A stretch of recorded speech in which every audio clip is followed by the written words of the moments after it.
गुरुर्ब्रह्मा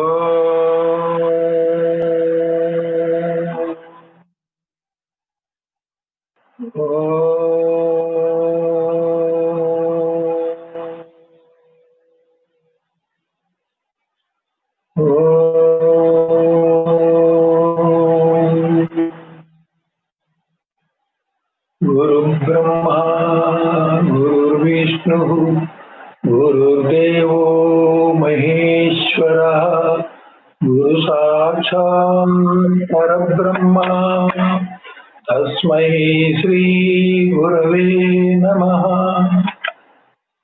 ब्रह्मानन्दं परमसुखदं केवलं ज्ञानमूर्तिं द्वन्द्वातीतं गगनसदृशं तत्त्वमस्यादिलक्ष्यम् एकं नित्यं विमलमचलं सर्वधी साक्षिभूतं भावातीतं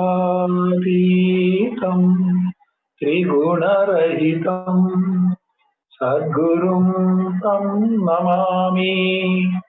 ॐ नमो ब्रह्मादिभ्यो ब्रह्म विद्या साम्प्रदायकर्तृभ्यो वंश ऋषिभ्यो महाभ्यो नमो गुरुभ्यः। सर्वोपप्लवरहित प्रज्ञान घन प्रत्यगर्धो ब्रह्मैवाहमस्मि अहं पदार्थरहितः।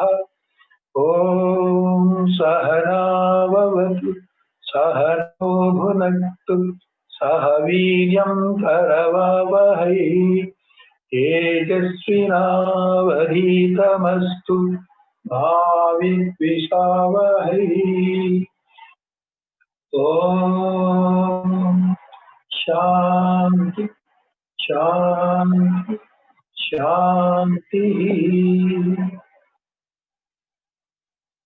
మనం ఈ రోజు నుంచి వివేక చూడమని ఉపోద్ఘాతం నుంచి మొదటి నుంచి కూడా మొదలుపెట్టి చివరి దాకా కంటిన్యూగా ప్రతిరోజు చెప్పాలని ప్రారంభిస్తున్నాం. చాలా మంది వివేక్ చూడమని చెప్పమని 2 నెలలు బట్టి నన్ను అడగటం, నేను వాయిదా వేయటం జరిగింది. మరి వాళ్ళ ప్రార్థన వాళ్ళ ఒత్తిడి వల్ల చివరికి ఇది చేయక తప్పలేదు. అలాగే కొంతమంది ఎప్పటి నుంచో మనకి శిష్యులుగా ఉన్న వాళ్ళు కాకుండా దాదాపు 20-30 మంది కొత్తగా పరిచయం అయ్యారు. వాళ్ళు కూడా శాస్త్రజ్ఞానం అక్కడక్కడ వాళ్ళు విన్నది ఉన్నది కానీ క్రమబోధ లేనందువల్ల వాళ్ళు నన్ను అడగడం జరిగింది. సరే, కొన్ని ప్రశ్నలకి జవాబులు చెప్పుకుంటూ వస్తున్నాం కానీ క్రమబోధ ఇవ్వాల్సిన అవసరం వచ్చేసింది. కాబట్టి ఆ పాత కొత్త అంతా కలిసి ఒక 40 మంది దాకా ఈ వివేక్ చూడమని ప్రారంభించమని, శాస్త్రము సాధన మొదలు నుంచి క్రమంగా లక్ష్యం గమ్యం చేరేదాకా ఒక వరుస క్రమంగా భూమికలు వరుస భూమికల్లాగా ఎలా మీరు సాధన చేసుకోవాలి, ఎలా అనుష్ఠానం చేయాలి, ఎట్లా శాస్త్రజ్ఞానంతో అనుభవాన్ని మనం సమన్వయం చేయాలి అనే దాని మీదట చాలా స్పష్టంగా చెప్పాల్సిన అవసరం వచ్చింది వీళ్ళందరికీ. సరే, దానికి ప్రారంభం చేయాల్సి వచ్చింది. మరి ఇవాళ సెప్టెంబర్ 5 టీచర్స్ డే, గురు పూజోత్సవం అనుకోకుండా మనకు కలిసి వచ్చింది. ఈరోజు ప్రారంభం చేస్తున్నాం. వివేక చూడామణి ఇది శంకరాచార్యుల విరచితం సంస్కృత భాషలో. దీన్ని విచారణ్య స్వామి తెలుగులో అనువాదం చేశారు. ప్రస్తుతం నా ముందున్నటువంటి పుస్తకం శ్రీ మలయాళ స్వాముల వారిది వ్యాసాశ్రమ ముద్రణ. దాంట్లో శివచరణం అనేటువంటి ఆయన వ్యాఖ్యానం కూడా ఇచ్చారు. దీన్ని మనం ఇప్పుడు అనుసరిస్తున్నాం. చిన్మయ మిషన్ మీ వేరే వాళ్ళు కూడా ఈ వివేక చూడమణిలు ఉన్నాయి. మన వ్యాసాశ్రమం వాళ్ళదేం ప్రస్తుతానికి అనుసరిస్తున్నాం.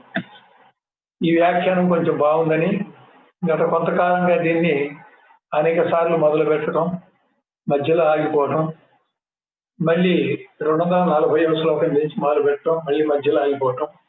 ఇటీవల గుంటూరులో కొత్త శిష్యులతో మళ్ళీ ప్రారంభం చేస్తే సుమారుగా 130 శ్లోకాల వరకు వచ్చింది. కాకపోతే కొత్త వాళ్ళు ఉన్నారు కాబట్టి మళ్ళీ మొదలు నుంచి చేద్దాం అనేటువంటి ఉద్దేశం. వివేక చూడమనే ఎందుకు చెప్పుకోవాలి, ఓ భగవద్గీత ఉపనిషత్తులో చెప్పుకోకూడదా అనేటువంటి ప్రశ్న కూడా వచ్చింది. కొంతమంది ఏమో అష్టావకర గీత చెప్పండి అంటున్నారు. మరి ప్రారంభకులు అష్టావకర గీతని అనుసరించలేరు. మరి అందరికీ ఉపయోగపడేలాగా ఒక క్రమబోధ కావాల్సినటువంటి అవసరం ఉన్నది. మనం చాలా పుస్తకాలు ప్రింట్ చేసి పంచిపెట్టాం కానీ మరి కొత్త వాళ్ళకి ఇవన్నీ అందలేదు. అయినా ఈ బ్రహ్మ విద్య అనేటువంటిది గురు శిష్య న్యాయంగా సంబంధంగా జరగాలి. శిష్యుడు తీవ్ర మోక్షతో తపనతో ఉండాలి. అతని యొక్క సంసిద్ధతను బట్టి ఉండాలి. ఇతర విద్యలైతే బాహ్యంగా ఏది నేర్చుకున్నా కానీ బుద్ధి పరిధిలో మేధస్సుకి సంబంధించింది అవుతుంది. ఏం చేసినా కానీ ఈ నేర్చుకున్నవాడు వేరు, తెలియబడేది వేరుగా ఉంటుంది. అదే బ్రహ్మ విద్య అయ్యేసరికి బ్రహ్మవిద్ బ్రహ్మైవ భవతి అంటారు. బ్రహ్మని తెలుసుకున్నవాడు బ్రహ్మమే అవుతాడు. కాబట్టి ఇక్కడ ఈ బ్రహ్మం అవటం అంటే సామాన్యం కాదు. లక్షలాది జన్మలు ఇస్తున్నాం మనం. మరి కొన్ని లక్షలాది వేలాది జన్మలు ఎన్ని ఉన్నాయో మనకి తెలియదు. మరి ఇప్పటికిప్పుడే ఈ జన్మలోనే దీనికి ఒక అంతు చూడాలనుకుంటే మరి వేరే ప్రాజెక్ట్స్ కానీ వేరే వ్యాపారం కానీ పెట్టినప్పుడు లాభాల కోసం మనం ఎంత కష్టపడతామో తపన పడతామో అది అంత ఇంత చేస్తే లాభం అనుకున్నట్టు రావచ్చు. పురుష ప్రయత్నం మనం చేసినప్పటికీ దైవాధీనంగా కొన్ని ఉంటాయి, విధివ్రాతగా కొన్ని ఉంటాయి. నిష్కామ కర్మగా చెయ్యాలి. కర్మ చేయటానికి అధికారం ఉంది కానీ ఫలితం మన మీద లేదు. కనుక దాంతో పోలిస్తే ఎంత కష్టమైనా సరే ఈ బ్రహ్మ విద్య అనేది కనుక మనం నేర్చుకోవడం మొదలు పెడితే ఈ జన్మలో ఎంత నష్టం వచ్చినా సరే, ఎంత దుఃఖం వచ్చినా సరే, అసలు జన్మే లేకుండా చేసేటువంటిది ఏదో దాన్ని ఎంత పెట్టి ఎంత డబ్బులు పెట్టి కొన్నా కూడా వచ్చేది కాదు. ఎంత కష్టపడ్డా ప్రాణాలు అర్పించినా కానీ అది అయ్యేది కాదు. కాబట్టి దీనికి ఎంత ప్రాధాన్యం ఉంది. కాబట్టి వివేక చూడమని అనేటువంటి గ్రంథంలో ఉపోద్ఘాతం దగ్గర నుంచి ముందు గురు స్తోత్రాలతో మొదలుపెట్టి కొన్ని లక్ష్యం, ఈ బ్రహ్మ విద్య ఎందుకు కావాలి, ఎవరికి కావాలి, మరి బాధలు దుఃఖాలు జన్మలు ఎలా తగ్గుతాయి, ఎలా నివారణ అవుతాయి, లక్ష్యమైన బ్రహ్మ మనం సంపాదించడానికి వీలవుతుందా, దీని యొక్క ఔన్నత్యము, విజయ యొక్క ఔన్నత్యము, విషయంగా బ్రహ్మ అంటే ఎంత ఎంత గొప్పదో దాని విషయంగా, రెండోది మనకి సంబంధంగా, మూడోది ఆ సంబంధాన్ని మనకి ప్రయోజనం ఉంటేనే మనం ఉపయోగించుకుంటాం, లేకపోతే లేదు. అనుబంధ చతుష్టయం ఉంది. బ్రహ్మ అనే విషయం ఎంత గొప్పదైనా నాకేమిటి అనుకుంటాం.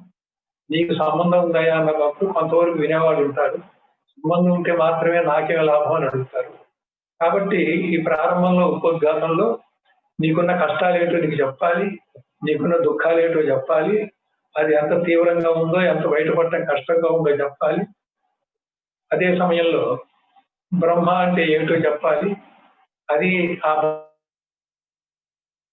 దీని మీద మనకి ఎక్కువ శ్రద్ధ కానీ ఎక్కువ ఏకాగ్రత కానీ పెట్టలేము. అది పెట్టాలంటే ఉపోద్ఘాతంలో ఇవన్నీ చెప్తారు. కాకపోతే ఏబిసిడి నుంచి చెప్తే అర్థమవుతుంది కానీ మనం ఒకేసారి బ్రహ్మ గురించి చెప్తే అర్థమవుతుందా అనేసి ఒక్కోసారి ఉపోద్ఘాతాన్ని పక్కన పెట్టిన రోజులు ఉన్నాయి. అయినా కానీ ఈ రోజున ఉపోద్ఘాతం కూడా మరి ఈ బ్రహ్మ విద్య యొక్క ఔన్నత్యం తెలియకపోతే దాని మీద మనకి శ్రద్ధ కలగదు. కాబట్టి సాధ్యమైనంత వరకు ప్రారంభకులు కూడా అర్థమయ్యేలాగా దాన్ని చెప్పాలనేటువంటి ప్రయత్నం ఈరోజు మొదలు పెడుతుంది. కాబట్టి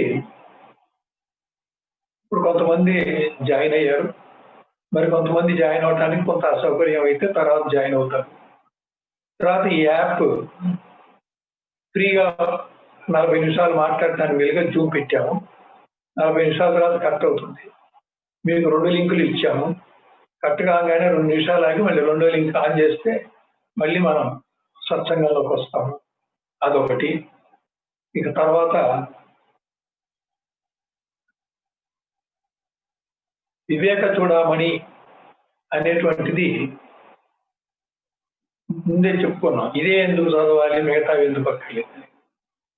దీంట్లో అనేక ఉపనిషత్తులు, శ్లోకాలు, భగవద్గీతలో ఉన్నటువంటి శ్లోకాలు, వాటి తాత్పర్యాలు, అలాగే బ్రహ్మసూత్రాల్లో నిర్గుణ సగుణ బ్రహ్మ యొక్క సమన్వయం సంబంధించినటువంటి అన్నీ కూడా ఈ 3 అంటే ఉపనిషత్తులు, భగవద్గీత, బ్రహ్మసూత్రాలు 3 ప్రస్థానత్రయం అంటాం. మనం విడివిడిగా అవన్నీ చదవాలంటే చాలా కాలం పడుతుంది. ఇది 500 శ్లోకాలు, 800 పేజీలు అయినప్పటికీ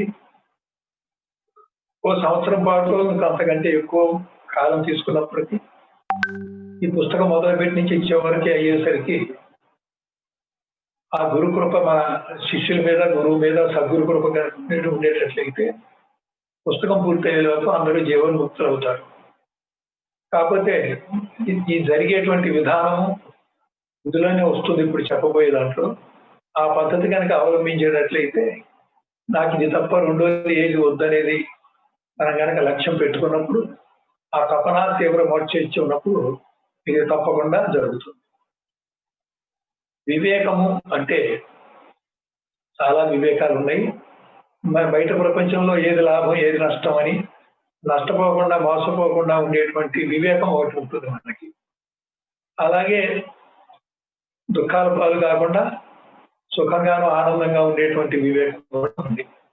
ఒకసారి తొందరపడి ఎవరినో అంటే వాళ్ళు తిరిగి బలవంతులైతే మన వాళ్ళతో ప్రమాదం కొని తెచ్చుకునేటువంటి దానికి మనకు వివేకం ఉండదు. వివేకం ఉన్న వాళ్ళు ఏం చేస్తారంటే ఓర్పు సహనంతో ఆ బలవంతుల జోలికి వెళ్లకుండా అయితే మాలే పోతే పోలే అని తగ్గి ఉండడం ద్వారా మనసు ప్రశాంతంగా ఉంటుంది. అక్కడ వివేకం వాడడం మనకి ఏంటంటే అరిషడ్ వర్గం ఇవన్నీ కూడా మనకి అప్పటికే మన స్వభావంలో సహజమై ఉన్నాయి. వాటి యొక్క దోషం అని కానీ అవి ఉండకూడదని కానీ చాలా మందికి తెలియదు. వాటి గురించి కూడా మనం ఈ పుస్తకాలు వివరంగా తీసుకోవాలి. అసలైన వివేకం ఏమిటంటే ఎన్ని జన్మలు ఎత్తినా, కోట్లు సంపాదించినా, ఏ జన్మలో అయినా కానీ మనం ఉన్నదంతా శ్మశానం వెళ్ళే లోపల ఇక్కడే ఉంటాయి. ఆ తర్వాత వచ్చే జన్మకి మనతో పాటు రావు. మనతో పాటు వచ్చేదల్లా మనం చేసుకున్నటువంటి కర్మ, ఆ కర్మ ఫలితం తప్ప ఇంకోటి రాదు. ఆ కర్మ ఫలితం ఎలా ఉంటే అలాగే మనకు మళ్ళీ వస్తూ ఉంటాయి. ఏదైనా మన కర్మలో భాగంగా సుకృతం ఉంటే ప్రాప్తిస్తుంది, దుష్కృతం ఉంటే ఆ ప్రాప్తి కాస్త అప్రాప్తిగా మారుతుంది. కనుక దీన్ని మనం తెలుసుకోవాల్సిందే. కానీ పెట్టినవాడు ఇంకొంచెం ఇదే జన్మ కానీ ఇంకో జన్మ కానీ అలా పొందుతాడు. మరి అందరినీ ఇబ్బంది పెట్టిన వాడు, బాధ పెట్టిన వాడు ఈ జన్మలో కానీ మరో జన్మలో కానీ బాధలు పాలవుతూ ఉంటాడు. ఇది కర్మ సిద్ధాంతం. ఈ కర్మ సిద్ధాంతమే మనకి ఇవాళ అనుభవంలో కూడా రుజువున్నా లేకపోయినా కొందరికి అనుభవంలో ఉంది. అయితే ఈ కర్మ సిద్ధాంతాన్ని సాధన కూడా మనం వాడుకుంటే కర్మ చేస్తే కర్మ ఫలితం ఎట్లాగో సాధన చేస్తే సాధన ఫలితం కూడా ఉంటుంది. కాబట్టి మనం ఎవరు, నేనెవరు అనేటువంటిది మన అంతర్ముఖంలో, మన హృదయంలో ఉన్న నేనే బ్రహ్మ అనేటువంటిది, లేక మనసుతో నేను అనుకొని అజ్ఞానంలో ఉన్నటువంటి మనసు నేను అనుకునేటువంటి అజ్ఞానంలో ఉన్న మనసు నేను అనుకునేటువంటిది ఏదో అది అసత్య నేను అవుతుంది. కనుక ఆ నేను అనే దాన్ని కనుక తెలుసుకుంటే నేననే చైతన్యం స్వానుభవమే ఆత్మానుభవంగా ఉంటుంది అనమాట. అంత తేలిగ్గా ఉన్న దాన్ని మనం అంతర్ముఖమై హృదయ స్థానానికి వెళ్తే మనకి చక్కగా పని అయిపోతుంది. ఇది మనం తెలుసుకొని చెయ్యాలి. కనుక ఇది కూడా ఒక సాధన. కర్మకి కర్మ ఫలితం ఎట్లాగో సాధనకి సాధన ఫలితం ఉంటుంది. కాబట్టి ఎవరు ఏ మార్గంలో ఎటువంటి సాధన చేస్తే, ఏ లక్ష్యంలో సాధన చేస్తే ఆ మార్గము ఖచ్చితంగా ఉంటే, చేసే దాంట్లో శ్రద్ధ ఏకాగ్రత ఉంటే, ఆ లక్ష్యం ఎడల తపన కనుక ఉంటే తప్పకుండా ఫలితం వస్తుంది. ఇక బాహ్య ప్రపంచంలో కర్మకి ఫలితాలు ఆ పురుష ప్రయత్నం ఎంత బాగున్నా ఫలితం రావచ్చు రాకపోవచ్చు, కానీ ఈ ఆధ్యాత్మిక విద్యలో మాత్రం కొంచెం లేట్ అయినా మాత్రం ఫలితం వస్తూనే ఉంటుంది. ఆ ఫలితానికి వ్యతిరేకంగా మనం కిందకి దిగజారటం అంటూ ఏముండదు. సాధనలో మీరు మీ శక్తి తాలకి దిగుతారేమో కానీ సాధన సరిగ్గా జరిగితే మాత్రం ఫలితం మాత్రం మనకి ఎప్పుడు అనుకూలంగానే ఎంతో కొంత ఉంటుంది, కానీ ప్రతికూలంగా మాత్రం ఉండనే ఉండదు. ఎందుకంటే కర్మ సిద్ధాంతం అదే కాబట్టి. ఇక్కడ అటువంటి వివేకం మనకు కావాలి. అటువంటి వివేకాన్ని ప్రసాదించాలంటే ఈ మనసు అజ్ఞానంతో కూడింది. ఈ మనసుకి వివేకం లేదు. మనసు పైన బుద్ధి ఉంది. బుద్ధికి వివేకం ఉండాలి. ప్రస్తుతానికి బుద్ధికి వివేకం ఎంతవరకు ఉందంటే బాహ్య ప్రపంచంలో మంచి చెడు మధ్యలో ఉంది. అది కూడా సక్రమంగా లేదు. అది సత్వగుణంలో ఉంటే సక్రమంగా వాడుకుంటాం. రజోతమ గుణాల్లో ఉంటే మనం మేలే అనుకుంటాం, కానీ మనం చేసేదాన్ని బట్టి కీడే జరగచ్చు. వివేకం సరిగ్గా ఉంటే ఎప్పుడు మేలే జరుగుతుంది. కనుక ఈ వివేకం ఎలా ఉండాలంటే ఈ మనసుని దాటి నీ హృదయంలో ఉన్న ఆత్మ వైపు ప్రయాణం చేసే మాదిరిగా ఉండాలి. అది వివేకం. కాబట్టి దుఃఖ నివృత్తి, ఆనంద ప్రాప్తి కోసం మన వివేకాన్ని వాడాలి. ఈ వివేకాన్ని ఇలా వాడాలంటే ఆ వివేకం మనోపరిధిలో సరిపోలేదు. మనసుని బట్టి నిర్ణయించే బుద్ధి పరిధిలో కూడా లేదు. బుద్ధికి సరైన వివేకం ఉంటే కొన్ని త్యాగాలు చేస్తుంది, కొన్ని సాధనలు చేస్తుంది, కొన్ని లాభం వచ్చినా కానీ వదిలేస్తుంది, కొంచెం నష్టం వచ్చినా కానీ స్వీకరిస్తుంది. అంతిమ లక్ష్యం ఆత్మానుభవంగా జన్మరాహిత్యంగా. ఇది వివేకం. అటువంటి వివేకాన్ని మరి బుద్ధి పైన ఉన్నటువంటి సాక్షి ఏదైతే ఉందో, మానవ వ్యాపారానికి సాక్షిగా ఉందో ఆ సాక్షి వల్ల అవుతుంది. ఎందుకంటే ఈ సాక్షి కొంచెం అజ్ఞానం కంటే పైమెట్టులో ఉంది. పైమెట్టులో ఉన్నటువంటి సాక్షి వల్ల ఆ పైన అంతర్ముఖంలో ఉన్న ఆత్మ ప్రకాశం సాక్షి మీద ఎక్కువ పడ్డప్పుడు ఆ ప్రభావానికి దాని వివేక జ్ఞానం ఎక్కువగా ఉంటుంది. ఆ వివేక జ్ఞానం ఎప్పుడైతే మనం వాడుకున్నామో ఆ సాక్ష్యత్వం నుంచి ఆత్మానుభవం పొందటానికి దారి బాగుంటుంది. మరి అటువంటి సాక్షి ఎప్పుడైతే ఈ వివేకాన్ని ఆ ఆత్మ ప్రకాశంతో ఆ ప్రభావంతో ముడిగినటువంటి ఈ బుద్ధి యొక్క పైన ఆ సాక్షిత్వంగా ఉండేటువంటి సూక్ష్మ బుద్ధి ఏదైతే ఉందో ఆ సూక్ష్మ బుద్ధి మళ్ళీ తిరిగి మనోవ్యాపారం వైపు కనుక వస్తే అది ఈ జీవితాన్ని వివేకంతో జీవిస్తుంది, ఆత్మానుసారం జీవిస్తుంది, శరీరానుసారం జీవించదు. ద్వంద్వాలు త్రిపుటులతో బంధించబడకుండా మంచి వివేకంతో విడుదలవ్వటానికి పనిచేస్తుంది. కాబట్టి ఈ ఆత్మ ప్రకాశానికి లోనయ్యేటువంటి సాక్షి బుద్ధి, సూక్ష్మ బుద్ధి ఏదైతే ఉందో దాంతో గాని మనకి ఆధ్యాత్మిక ప్రయాణం ముందుకెళ్ళదు.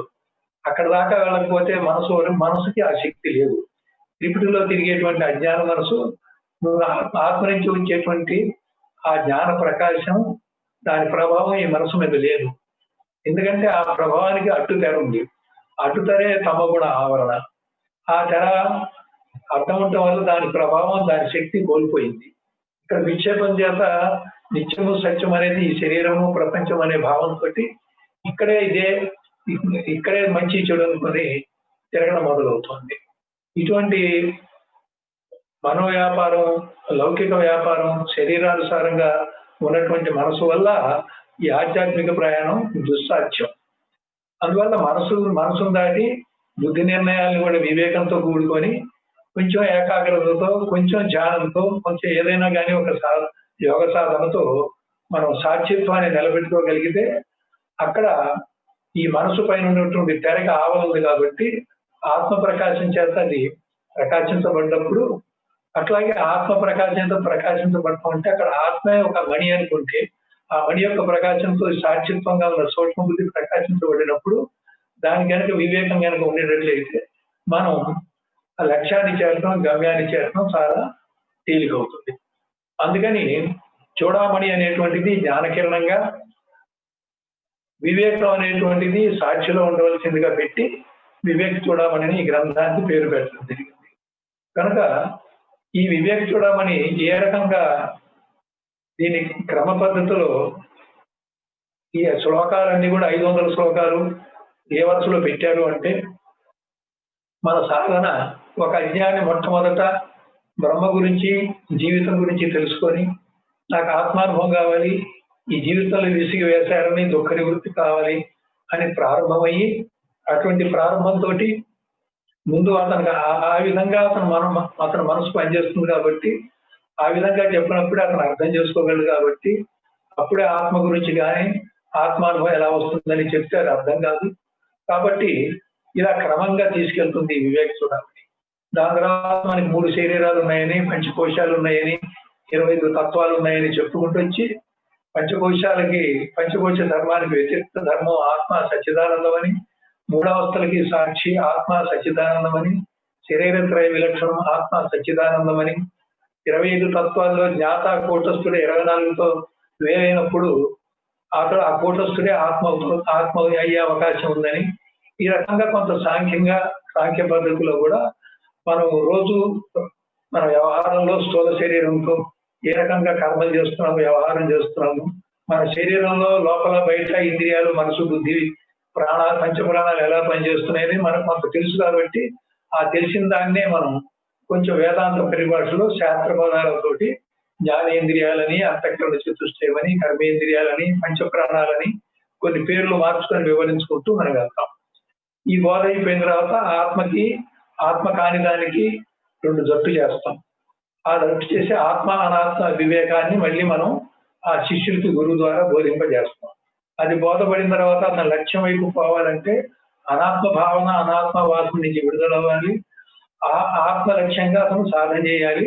దానికి తగిన సాధన చేసినప్పుడు ఈ మనసు అనేటువంటి అడ్డుతెరని చీల్చుకొని లోపలికి కనుక వెళ్ళినట్లయితే, మొదటగా కొంచెం సాక్షిగా కనుక మారినట్లయితే, ఆ సాక్షిగా ఉన్నటువంటి వాడు కొంచెం పైకి వెళ్తే అంతరాత్మ ప్రబోధాన్ని కనుక వినగలిగితే, అంతరాత్మ ప్రబోధం ద్వారా అందేటువంటి చూడామణి అనేటువంటి జ్ఞాన కిరణంతో ఆ సాక్షికి వివేకం కలిగినప్పుడు అతడు ముక్తుడవుతాడు. ఆ అర్థంతో ఈ క్రమ పద్ధతిలోటి ఈ వివేక చూడామణి అంతా కూడా ఒక సిలబస్ లాగా 1వ తరగతి 2వ తరగతి ఏ వరుసలో అయితే మనకి డిగ్రీ దాకా ఉంటుందో, ఈ బోధ కూడా అదే రకంగా వివేక చూడామని ఆ శ్లోకాల యొక్క అమరిక ఆ రకంగా చేయడం జరిగింది. ఇది ప్రతి వాళ్ళకి, ప్రతి సాధకులకి ఈ సోపానాలతో ఈ పద్ధతిలో చెప్పడమే చాలా అనుకూలంగా ఉంటుంది అనేటువంటిది గురువుల యొక్క ఉద్దేశం. అందుకని దీన్నే చేపట్టాం. మిగతా ఇది చదివిన తర్వాత, ఇది అర్థమైన తర్వాత శిష్యులు ఏ రకంగా ఏ పుస్తకం చదివినా కానీ ఇప్పటికే మా గురువు గారు చెప్పినవి అక్కడ వస్తున్నాయి, ఈ పదాలను అంతకుముందు మనం విన్నవే అనేటువంటి ఒక ఆ పదాలు కొంచెం పట్టుబడి అలవాటై పాత పడితే మనకు కొత్తతనం కనుక లేకపోతే మీరు పఠించటం, దాన్ని అర్థం చేసుకోవటము, దాన్ని అవగాహన చేసుకొని ఇతరులు మళ్ళీ సత్సంగం చేసుకోవడానికి వీలవుతుంది. నేనేదో ఎక్కువగా చెప్పి ఆధిపత్యంగా చెప్పి మీకు బోధిస్తూ ఉంటే మళ్ళీ ఎన్నిసార్లైనా నేనే చెప్పడం మీరే వింటాం, గురువు ఎప్పుడు గురువే, శిష్యుడు ఎప్పుడు శిష్యుడే అన్నట్టు కాకుండా, గురువు యొక్క అభిప్రాయం, గురువు ఈ పద విభజన ఎలా చేస్తాడు, పదానికి శాస్త్రపదానికి అర్థం ఎలా చెప్తాడు, బాహ్యార్థం అంతరార్థం ఎలా చెప్తాడు, ఆ నిఘంటు అర్థం దగ్గర నుంచి ఆధ్యాత్మిక పదానికి ఆధ్యాత్మిక అర్థం దాకా గురువు ఎలా చెప్తాడు అనేది ఇప్పుడు నేను చెప్పబోయే విధానంలో మీరు గమనించవచ్చు. గమనించిన తర్వాత ఆ విధంగా కొంతకాలం మీరు వినటం కనుక శ్రవణము మరణము కనుక చేసేటట్లయితే మీరు సొంతంగా పుస్తకం చదువుకున్నా కూడా మీకు అది కొడుకుడు పడుతుంది. ఇవాళ బ్రహ్మ విద్య కష్టం అనడానికి కారణం అది మనకి సంస్కృతంలో అందుబాటు అయింది, దానికి తెలుగులో అనువాదం చేశారు కానీ కొంత గ్రాంధికంగా ఉంది, కొంత మాట్లాడే భాషలో పెట్టినప్పటికీ ఆ గ్రాంధిక పదాలు మనకి లోక వ్యవహారంలో మనం వాడే పదాలుగా లేదు. మరి బాగా చదువుకున్న వాళ్ళకైనా, తెలుగు బాగా వచ్చిన వాళ్ళకైనా మోక్షము జ్ఞానము చదువురాని వాళ్ళకి లేదా అనేటువంటి ప్రశ్న వస్తుంది కదా. కాబట్టి దాని కొంచెం మాట్లాడే వ్యవహార భాషలో ప్రతి పదాన్ని, గ్రాంధికమైన దాన్ని కూడా అర్థమయ్యే రీతిగా అవసరమైన చోట కొన్ని ఉపమానాలు చెప్పుకుంటూ మనం చెప్పుకోవాల్సినటువంటి అవసరం ఉన్నది.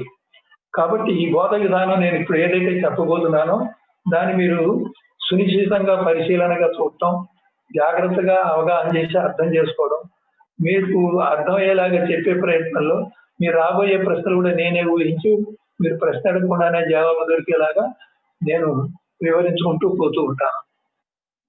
కాబట్టి ఇది ఒకటి మీరు మమ్మల్ని గమనించమని చెబుతున్నాను. ఇక మనం దీన్ని ఉపక్రమిద్దాం.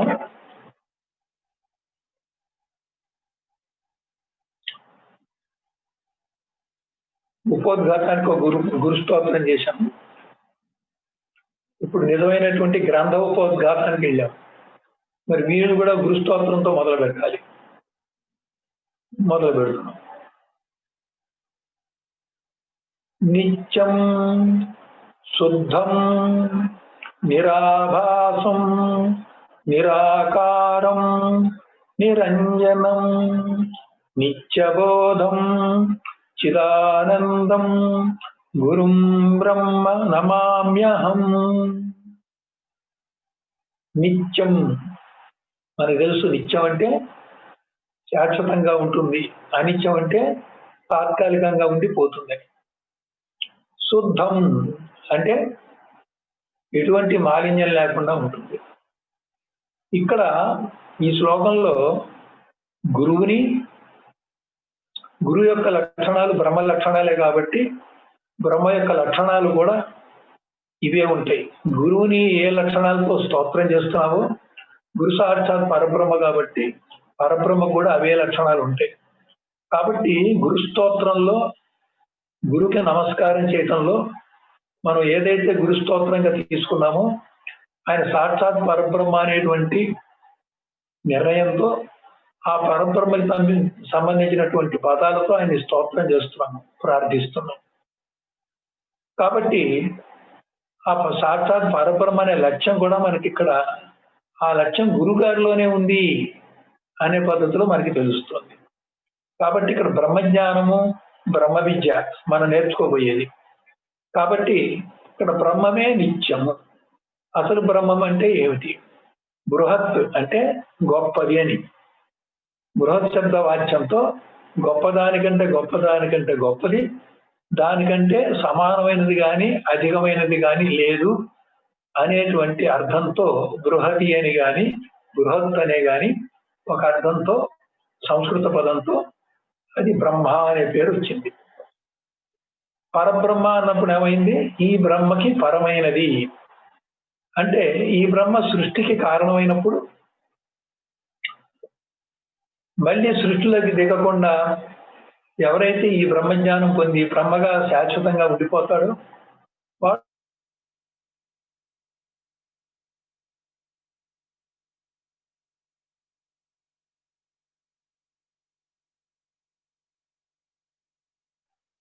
చెప్పుకోవడానికి కానీ మనకి ఈ జ్ఞానంతో ఈ జ్ఞాన మార్గంలో పై భూమికలకి అధిరోహిస్తున్న కొద్దీ సగుణ బ్రహ్మజ్ఞానము నిర్గుణ బ్రహ్మజ్ఞానానికి తేడా లేదు. ఆరోహణ అవరోహణ ఉన్నటువంటి పద్ధతి సగుణము. అదే సగుణ బ్రహ్మజ్ఞానానికి వెళ్ళి మళ్ళీ దిగిపోకుండా దాన్నే శాశ్వతంగా ఉండేటువంటి బోధ కూడా ఇదే గ్రంథంలో ఉంటుంది. ఆ బోధతో సగుణ బ్రహ్మజ్ఞానమే చివరికి నిర్గుణ బ్రహ్మజ్ఞానంగా పరిణమిస్తుంది. అప్పుడు బ్రహ్మ పరబ్రహ్మ రెండు దగ్గరగా ఒకటే అవుతాయి. తిరిగి దిగితేనేమో సగుణ బ్రహ్మ, అదే సగుణ బ్రహ్మ దిగకపోతే సగుణ బ్రహ్మయే నిర్గుణ బ్రహ్మ అవుతాడు. ఆ బ్రహ్మ నిత్యం అన్నమాట. ఎందుకు దిగుతాడు అంటే కొన్ని గుణాల వల్ల దిగుతారు. మాయావరణంతా కూడా తమో గుణ ఆవరణ. మరి ఈ చైతన్యం అంతా కూడా రజోగుణ సంబంధంగా ఉంది. ఈ సృష్టి జడం అంతా కూడా తమోగుణ సంబంధంగా ఉంది. అధిష్టాన దేవతలు త్రిమూర్తులంతా కూడా జ్ఞాన ప్రకాశంతో ఉన్నారు కాబట్టి వాళ్ళంతా శుద్ధ సత్వగుణంలో ఉన్నారు. కాబట్టి ఈ మూడు గుణాలే ఇక్కడ మాలిన్యం. బ్రహ్మకి మూడు గుణాలు ఉంటే ఆ బ్రహ్మ వల్ల సృష్టి జరిగింది కాబట్టి బ్రహ్మకే ఇబ్బంది లేదు. కానీ ఆ సృష్టి యొక్క అవరోహణలో మనం జీవుడిగా దిగిపోయాం. ఈ జీవుడిగా దిగిన వాడు బ్రహ్మజ్ఞానం బ్రహ్మమయ్యుండి నేను బ్రహ్మని అనేటువంటి జ్ఞానాన్ని మరచిన వాడయ్యాడు. కాబట్టి మళ్ళీ ఆ జ్ఞానాన్ని జ్ఞాపకం చేసుకొని అజ్ఞానం నుంచి భ్రాంతి నుంచి విడుదల పొంది తిరిగి బ్రహ్మగా ఉండటం కోసం జీవుడు ప్రయత్నం చేస్తున్నాడు. ఆ ప్రయత్నం చేసినప్పుడు మళ్ళీ పైకి ఎక్కిన తర్వాత మళ్ళీ ఇంతకుముందు సృష్టి క్రమంలో దిగేగా జీవుడు వచ్చాడు, మళ్ళీ తిరిగి దిగకూడదు, ఎక్కిన వాడు ఎక్కినట్టే ఉండాలి అన్నప్పుడు అక్కడ సగుణ బ్రహ్మకి నిర్గుణ బ్రహ్మకి ఉన్న తేడా, ఆరోహణ అవరోహణ లేనటువంటి స్థితికి ఉన్నటువంటి స్థితికి ఉన్న తేడా ఎప్పుడైతే శిష్యుడికి గురువు బోధిస్తాడో అతను సంపాదించినటువంటి సగుణ బ్రహ్మజ్ఞానమే ఒక తత్వమసి అనేటువంటి వేదాంత మహావాక్యం ద్వారా నిర్గుణ బ్రహ్మగా స్థిరం అవుతాడు. అప్పుడు బ్రహ్మ పరబ్రహ్మ అనేది రెండు ఒకటే అవుతుంది. ఇక్కడ శుద్ధం అంటే ఈ మూడు గుణాలు లేకపోవడమే. మూడు గుణాలే ఇక్కడ మాలిన్యం. మూడు గుణాలు లేకపోవడం శుద్ధం. నిరాభాసం, భాషించడం అంటే ప్రకాశించడం. బ్రహ్మ పరమాత్మ అనేటువంటిది పర్యాయ పదాలుగా వ్యాపిస్తూ ఉంటారు. పరమాత్మ యొక్క ప్రకాశం, ఆ పరమాత్మ ప్రకాశమే సర్వత్రా వ్యాపించున్నది, మనలో కూడా ఉన్నది. అది ఎక్కడుంది అంటే శరీరం అంతా నకసిక పర్యంతం ఉన్నప్పటికీ మనకి చైతన్యంగా అనుభవానికి పనికొచ్చేట్టుగా మన హృదయంలో ఉంది. హృదయంలో ఉన్నటువంటి ఆ పరమాత్మ చైతన్యమే మన దాని ఆత్మ అని పేరు పెట్టుకున్నాం. కాబట్టి ఇది ప్రకాశ రూపంలో ఉంది కాబట్టి భాషిస్తుంది. భాష అంటే ప్రకాశం. నిరాభాష, నిర్గుణ బ్రహ్మకి భాష లేదు. ఇంకొకటి ఆభాష అంటే ప్రతిబింబ ప్రకాశం. ప్రతిబింబ ప్రకాశం అంటే జీవులందరూ కూడా ఆత్మ ప్రకాశం యొక్క అంతఃకరణ ప్రతిబింబంగా వచ్చిన నేను నేను నేను అనేవాళ్ళు. అలాగే ఈశ్వరుడు కూడా మాయా అనే తెరకి ప్రతిబింబంగా వచ్చినటువంటి ప్రకాశంతో ఈశ్వరుడు తయారయ్యాడు. కాబట్టి ప్రతిబింబ జ్ఞానంగా, మాయా ప్రతిబింబ జ్ఞానంగా ఈశ్వరుడు, అవిద్యా ప్రతిబింబ జ్ఞానంగా, అంతఃకరణ ప్రతిబింబ జ్ఞానంగా జీవుడు తయారయ్యాడు. కాబట్టి ఈ ప్రతిబింబం అంతా కూడా ఆ భాష. బింబ ప్రకాశాన్ని భాష అంటే, ప్రతిబింబ ప్రకాశాన్ని ఆ భాష అంటాం. కాబట్టి ఇక్కడ ఏ బ్రహ్మము నిరాభాష అంటే ఆభాష లేనివాడు. ఆభాష అంటే పొరపాటు, అజ్ఞానము, దోషము, వృత్తిరూప జ్ఞానము, ప్రతిబింబ జ్ఞానం లేనివాడు. ఈ ప్రతిబింబ జ్ఞానానికి ఆధారంగా ఏ ప్రకాశం అయితే ఉందో దాన్ని అధిష్టాన ప్రకాశము అంటాం, బింబ ప్రకాశం అంటాం. ఈ అధిష్టాన ప్రకాశంగా ఉండటమే మనకి ముఖ్యము. అధిష్టాన ప్రకాశం యొక్క ప్రతిబింబ ప్రకాశంగా ఉండటం ముఖ్యం కాదు. ప్రతిబింబ ప్రకాశంగా ఉండే వాళ్ళు ఎవరంటే శుద్ధ సత్వ మాయా ప్రతిబింబం ఈశ్వరుడు, అవిద్యా ప్రతిబింబ మాయ, అవిద్యా ప్రతిబింబ ప్రకాశము జీవుడు. కాబట్టి ఈ ప్రతిబింబ జ్ఞాన ప్రతిబింబ ప్రకాశ తాదాత్మక జ్ఞానం నుంచి మనం విడుదలైనప్పుడు జీవుడు ఉండడు, ఈశ్వరుడు ఉండడు. అధిష్టాన బింబ ప్రకాశ జ్ఞానం ఉన్నప్పుడు మనమే బ్రహ్మం అవుతాం. కాబట్టి ఇక్కడ గురువు గారు నిరాభాష అని గురువు గారిని మనం స్తోత్రం చేస్తున్నాం. అంటే ఆయన ఈశ్వరుడుగా కూడా లేడు, అవసరమైతే ఈశ్వరుడుగా ఉంటాడు. జీవుడుగా కూడా లేడు, అవసరమైతే జీవుడుగా ఉంటాడు. కానీ ఆయన యథార్థ స్థితి ఏమిటంటే నిరాభాష అంటే అధిష్టాన బ్రహ్మ ప్రకాశంతో విరాజిల్లుతూ ఉంటాడు.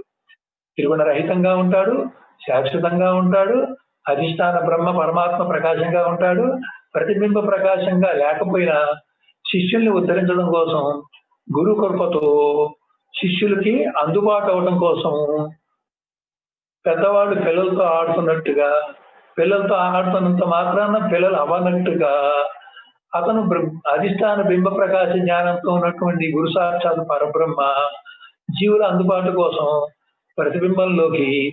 ప్రతిబింబ జ్ఞానంలోకి వచ్చి మీకు అందుబాటు అవ్వాలి. ఆ ప్రబోధని మీరు స్వీకరించగలగాలి. అది ఆత్మ అనేటువంటిది, ఆ పరమాత్మ ప్రకాశం అనేటువంటిది స్థూలం కాదు, సూక్ష్మం కాదు, కేవలం అనుభవ రూపం. ఇప్పుడు మనకు ఇబ్బంది ఏంటంటే ఆ అనుభవమే లేదు, అందుకే అజ్ఞానం. కాబట్టి అనుభవాన్ని ఎట్లా ఇవ్వాలి? అజ్ఞానం ఉంటే జ్ఞానం ఉండదు, జ్ఞానం ఉంటే అజ్ఞానం ఉండదు. చీకటి ఉంటే వెలుతురు ఉండదు, వెలుతురు ఉంటే చీకటి ఉండదు. కాబట్టి చీకటిలో ఉన్నవాడు వెలుతురులోకి ప్రయాణం చేయలేడు. అయితే వెలుతురుగా ఉన్నవాడు చీకటిలోకి ప్రయాణం చేయొచ్చు. గురువు జ్ఞాన ప్రకాశంతో శిష్యుని యొక్క హృదయంలోకి ఎప్పుడైతే ప్రకాశిస్తాడో, శిష్యుని యొక్క హృదయంలోకి ఎప్పుడైతే వెళ్తాడో శిష్యులో ఉన్న అజ్ఞానాంధకారం కాస్త పటాపంచలైపోతుంది. అంటే శిష్యుల యొక్క అజ్ఞానం గురువుకి అంటదు, కానీ గురువు యొక్క జ్ఞానంతో శిష్యుల అజ్ఞానం పోతుంది. కాబట్టి గురువు శిష్యుడు కలిసినంత మాత్రాన గురువు వల్ల శిష్యుడికి లాభం, కానీ శిష్యుడి యొక్క మాలిన్యం గురువుకి అంటడు. ఇప్పుడు మనం చెప్పుకున్నట్టుగా ప్రకాశంతో చీకటి పోతుంది, కానీ అజ్ఞానాంధకారం పోతుంది, కానీ అజ్ఞానం అనేది వెలుతురికి, చీకటి అనేది వెలుతురికి అంటడం అనేది ఎక్కడ మనం చూడలేదు. నిరంజనం అంటే, అంజనం అంటే కాటుక, అంజనం అంటే ఏదన్నా ఒక పూత, పై కోశము, పై పొర. అటువంటి పొర లేదు. బ్రహ్మము ఒకటే ఉన్నాడు, బ్రహ్మకి అవయవాలు లేవు, బ్రహ్మకి తొడుగులు లేవు, బ్రహ్మ లోపల బయట అనేది లేదు. ఏదన్నా మీరు లోపల బయట మీరు మీరు అనుకోవడానికి ఏదైనా అనుకుంటే లోపల బయట కూడా ఒకటే నిరవయవం. అది నిరంజనం అంటే. తర్వాత నిత్య బోధం. నిత్య అంటే శాశ్వతం, బోధ అంటే జ్ఞానం. నిత్య బోధం అంటే జ్ఞానం.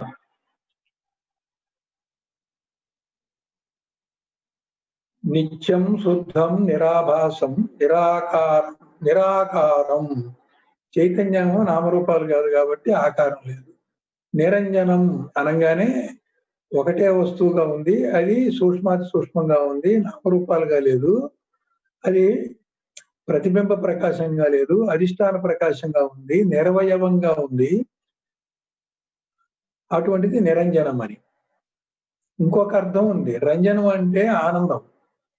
ఈ బ్రహ్మ కంటే పైన పరబ్రహ్మకి ఆనందమే తానైన వాడు కాబట్టి ఆనందం అనేటువంటిది ద్వైతంలోనే ఉంటుంది. అద్వైతంలో ఆనంద స్వరూపం అవుతుంది, ఆనందమే తానైనటువంటిది ఉంటుంది. కనుక నిరంజనం అంటే కూడా ఆనందం గాని రతి గాని ఉపరతి గాని లేదు అని అర్థం. నిత్య బోధం అంటే బోధ అంటే జ్ఞానం అని ఒక అర్థం ఉంది.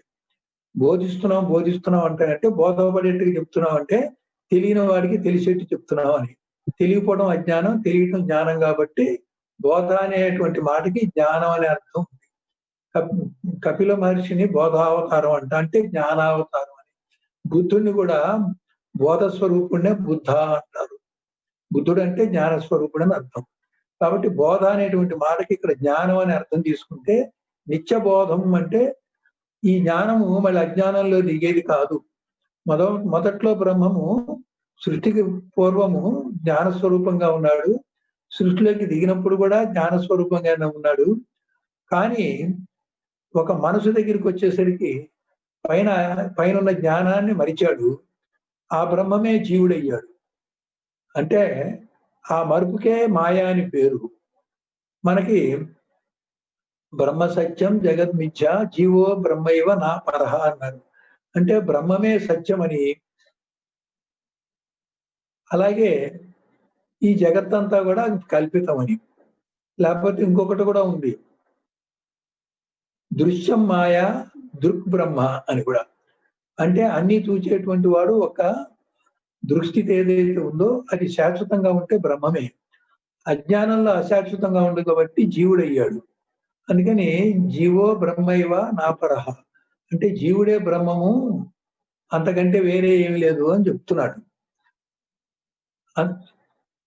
అయితే ఈ సాధకుడు లక్ష్యం చేరిన తర్వాత తిరిగి జీవుడు అవ్వకూడదు కాబట్టి నిత్య బోధం, నిత్య జ్ఞాన స్వరూపుడు.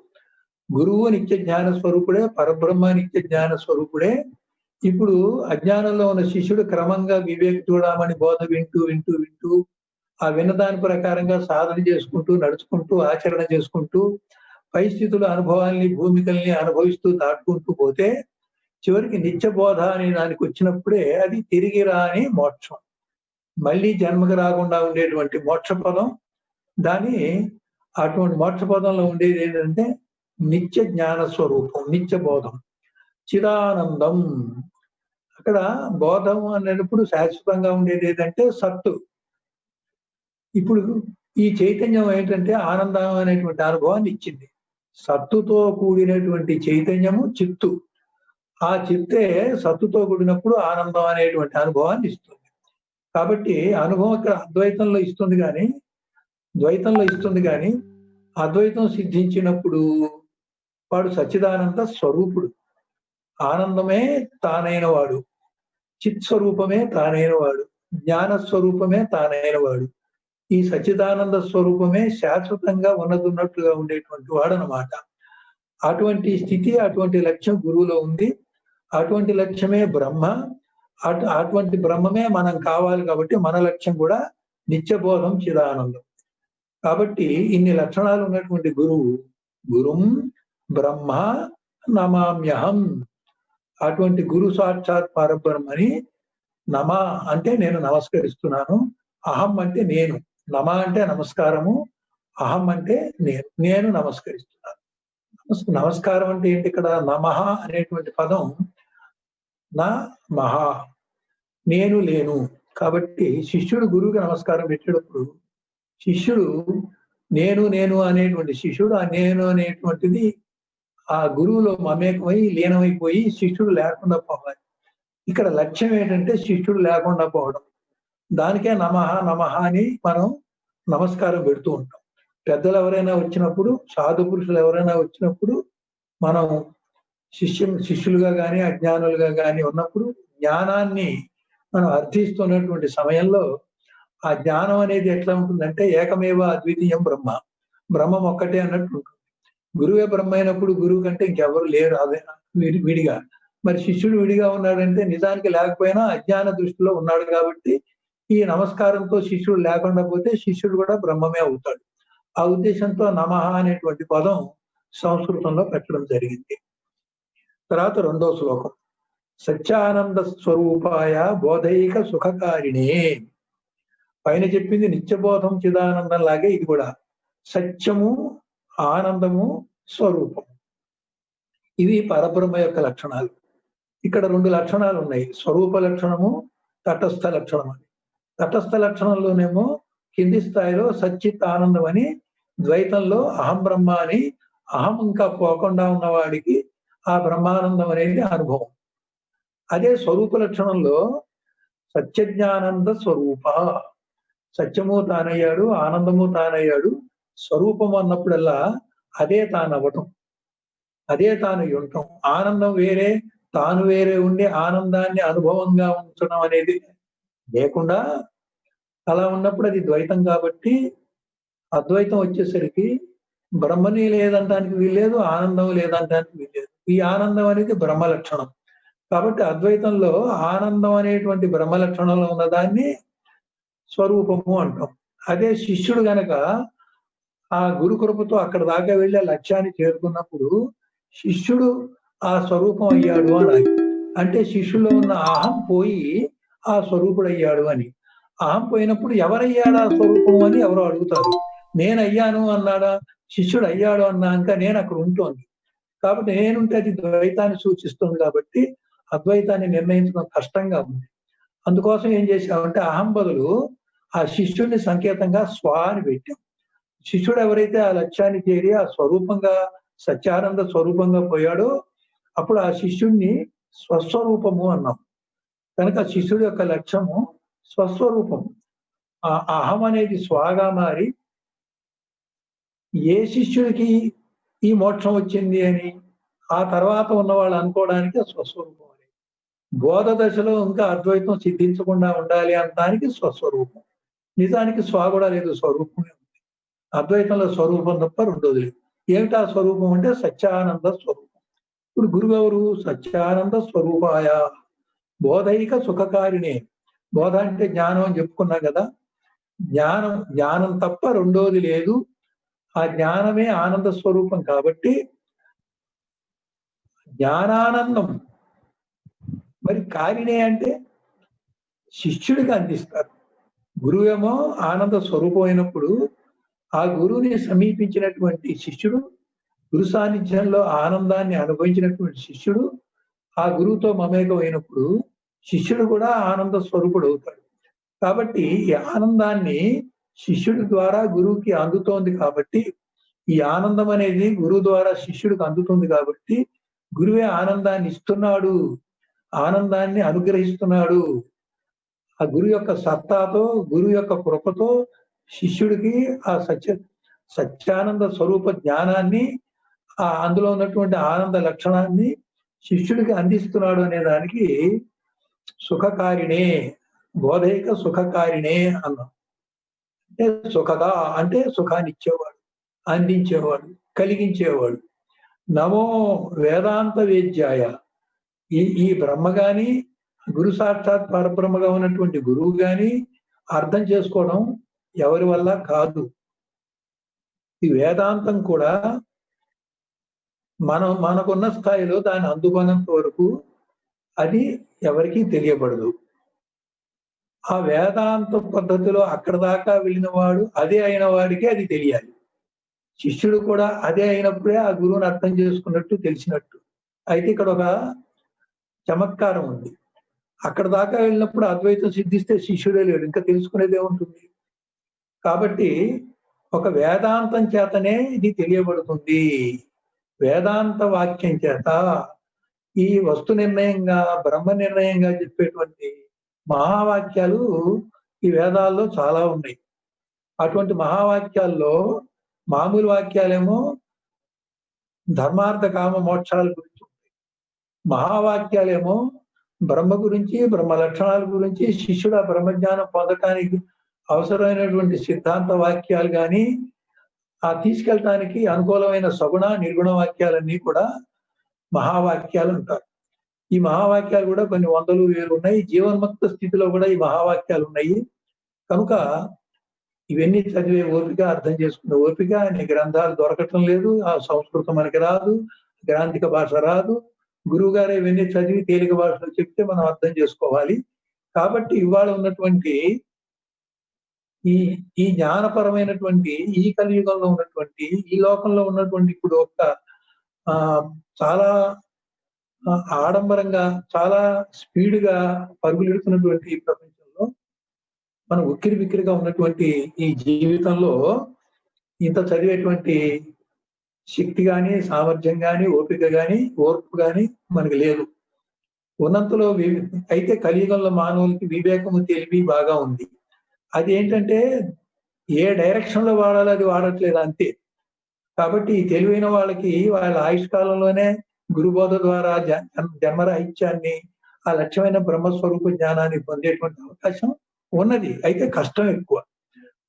మరి కృతయుగంలో వేల సంవత్సరాలు తపస్సు చేసినా కానీ వాళ్ళకి ఇటువంటి కలియుగంలో ఉండేటువంటి దుర్మార్గాలు, అధర్మాలు లేకపోయినా తపస్సు చేస్తే వేల సంవత్సరాలు తపస్సు చేయగలిగినటువంటి శ్రద్ధ, ఏకాగ్రత ఉన్నప్పటికీ కూడా వాళ్ళు ఎందుకు వాళ్ళు మోక్షం పొందలేదు, కొంతమంది మాత్రమే ఎందుకు పొందాడు అని చూస్తే ఆ కాలంలో వాళ్ళకి పరీక్ష పెట్టేవాడు లేదు. అప్పుడు దుర్మార్గం లేదు, అధర్మం లేదు, ఇన్ని బాధలు పడేది లేదు. అక్కడ సంకల్ప బలం ఎక్కువగా ఉండేది. కాబట్టి ఇప్పుడు కలియుగంలో సంకల్ప బలం పోయింది, అజ్ఞానంలో మునిగున్నాము, కష్టాలు ఎక్కువైనాయి. మనకి అనేక దిక్కుల నుంచి అనేక రకమైనటువంటి సమస్యలు వచ్చి పడుతున్నాయి.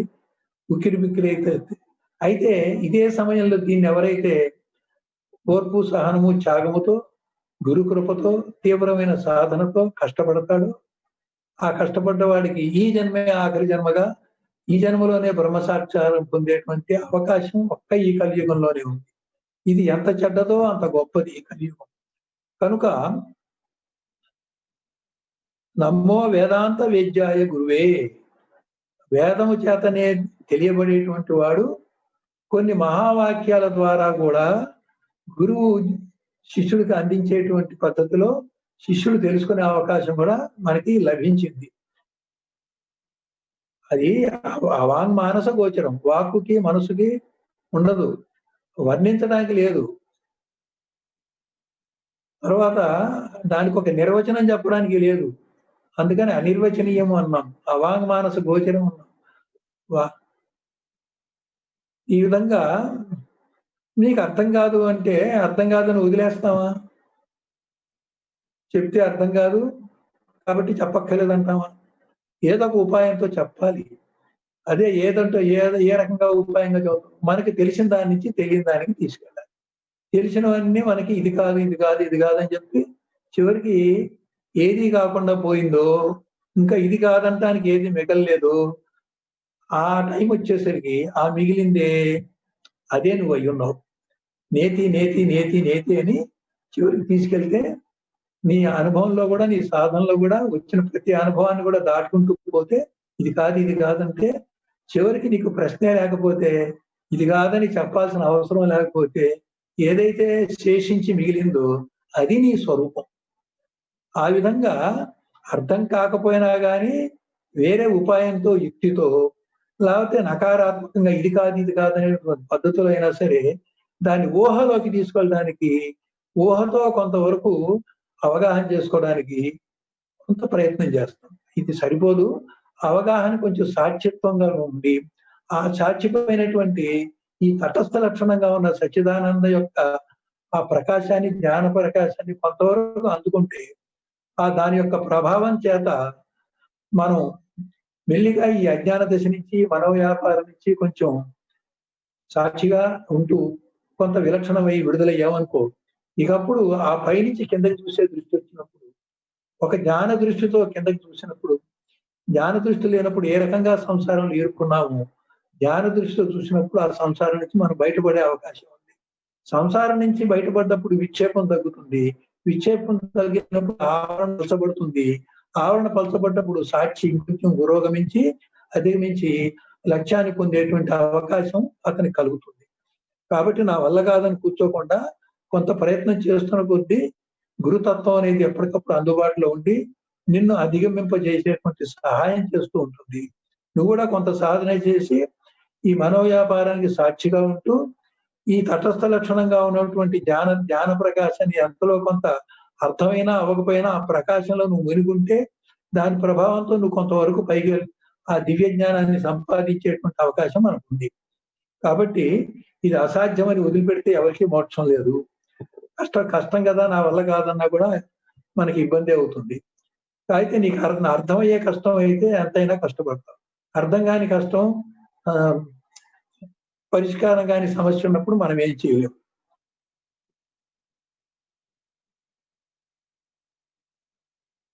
అందువల్ల వేదాంత వేద్యాయ అంటే వేదాంతం వల్లనే, దాని యొక్క వేద ప్రమాణం వల్లనే, ఆ మహావాక్యాల వల్లనే తెలియబడతాడు అన్నప్పుడు మరి అంత దూరం ప్రస్తుతం ఉన్న శిష్యులు లేరు కదా, ఎలాగా అనే ప్రశ్నకి ఇంతసేపు నేను చెప్పుకొచ్చాను. అటువంటి గురువే బుద్ధి సాక్షిణే. గురువు ఎక్కడి దాకా దిగుతాడు తెలుసండి మీకు? మీరు సాక్షిగా ఉండి నీ బుద్ధి స్థూల రూప నామరూపాలతో కలిసిపోయినటువంటి బుద్ధి దాని నుంచి కొంతవరకు విడుదలయ్యి సాక్షిగా విలక్షణంగా ఉన్నప్పుడు ఆ సూక్ష్మ బుద్ధికి ఆ జ్ఞాన ప్రకాశం అందుతుంది. కాబట్టి బుద్ధి సాక్షినే అన్నప్పుడు నువ్వు నీ బుద్ధిని సూక్ష్మ బుద్ధిగా సాక్షిగా మారినప్పుడు జ్ఞాన ప్రకాశ రూపంలో గురువు యొక్క కృప నీకు అందుతుంది. ఆ రకంగా ఆ గురువు బుద్ధి సాక్షిగా ఉన్నాడు కాబట్టి ఆ గురు కృపని మీరు అందుకునే అవకాశం ఉంది కాబట్టి నమః, నేను లేని పద్ధతిలో కనుక నమస్కారం చేసి ఆ గురువుని కనుక ఆచరిస్తే నీకు ఈ జ్ఞానం అబ్బేటువంటి అవకాశం నీకున్నది. దీనికి ఇంతకంటే వేరే మార్గం, ఆ గురువుని గట్టిగా పట్టుకోవడమే, వెంట జంట. 3వ శ్లోకం, నమోస్తు గురవే తుభ్యం సహజానంద రూపిణే. అటువంటి గురువుకి నేను నమస్కారం చేస్తున్నాను. ఈ తుభ్యం అనేటువంటి పదము తత్ త్వం అసి అనే తత్వమసి వాక్యంలో గురువు తద్రూపంలోను త్వం రూపంలోను శిష్యుణ్ణి తన స్థితి నుంచి తత్ అనేటువంటి స్థితికి తీసుకెళ్ళి ఇది అది ఒకటే అభేదం అనేటువంటి అసిపదంగా కూడా ఉంటాడు. మనకి బ్రహ్మానందం అనే శ్లోకంలో తత్వమస్యాది లక్ష్యం అని ఉంది. అంటే దాన్ని ఇలా విడగొట్టుకోవాలి. తత్తుగా లక్ష్యంగా ఉన్నాడు, త్వముగా లక్ష్యంగా ఉన్నాడు, తత్వం ఒకటే అనేటువంటి అసిపద లక్ష్యంగా కూడా ఉన్నాడు. అసిపద లక్ష్యంలో గురువు ఉపదేశిస్తాడు. ఆ గురువు యొక్క సత్తాతో త్వంగా ఉన్నవాడు తత్తుగా రూపాంతరం చెందుతాడు. అది అసిపదం. త్వం అంటే ఏమిటి? మళ్ళీ ఈ మనసులో నేను అనేది కాకుండా హృదయంలో స్ఫురించేటువంటి నేనే త్వం. కనీసం 4 మహావాక్యాల ద్వారా నేనెవరు అనేది, నేను అహం బ్రహ్మ అనే దాకా వెళ్ళినప్పుడు ఆ బ్రహ్మానుభవంలో ద్వైతంలో ఉన్నటువంటిది ఆ అహమే త్వం. కాబట్టి త్వం లక్ష్యంలో గురువు ఉన్నప్పుడేమో తస్మై శ్రీ గురవే నమః అంటాం. తత్లక్ష్యంలో గురువుని ఆశ్రయించినప్పుడు తుభ్యం అంటాం.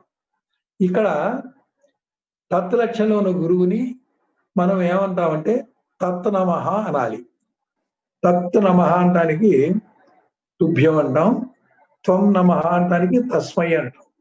కనుక నమోస్తు గురవే, ఇక్కడ తత్పద లక్ష్యార్థంగా ఉన్న గురువుని గురువుకి నమస్కారం చేస్తున్నాం కాబట్టి నమోస్తు గురవే తుభ్యం సహజానంద రూపిణే.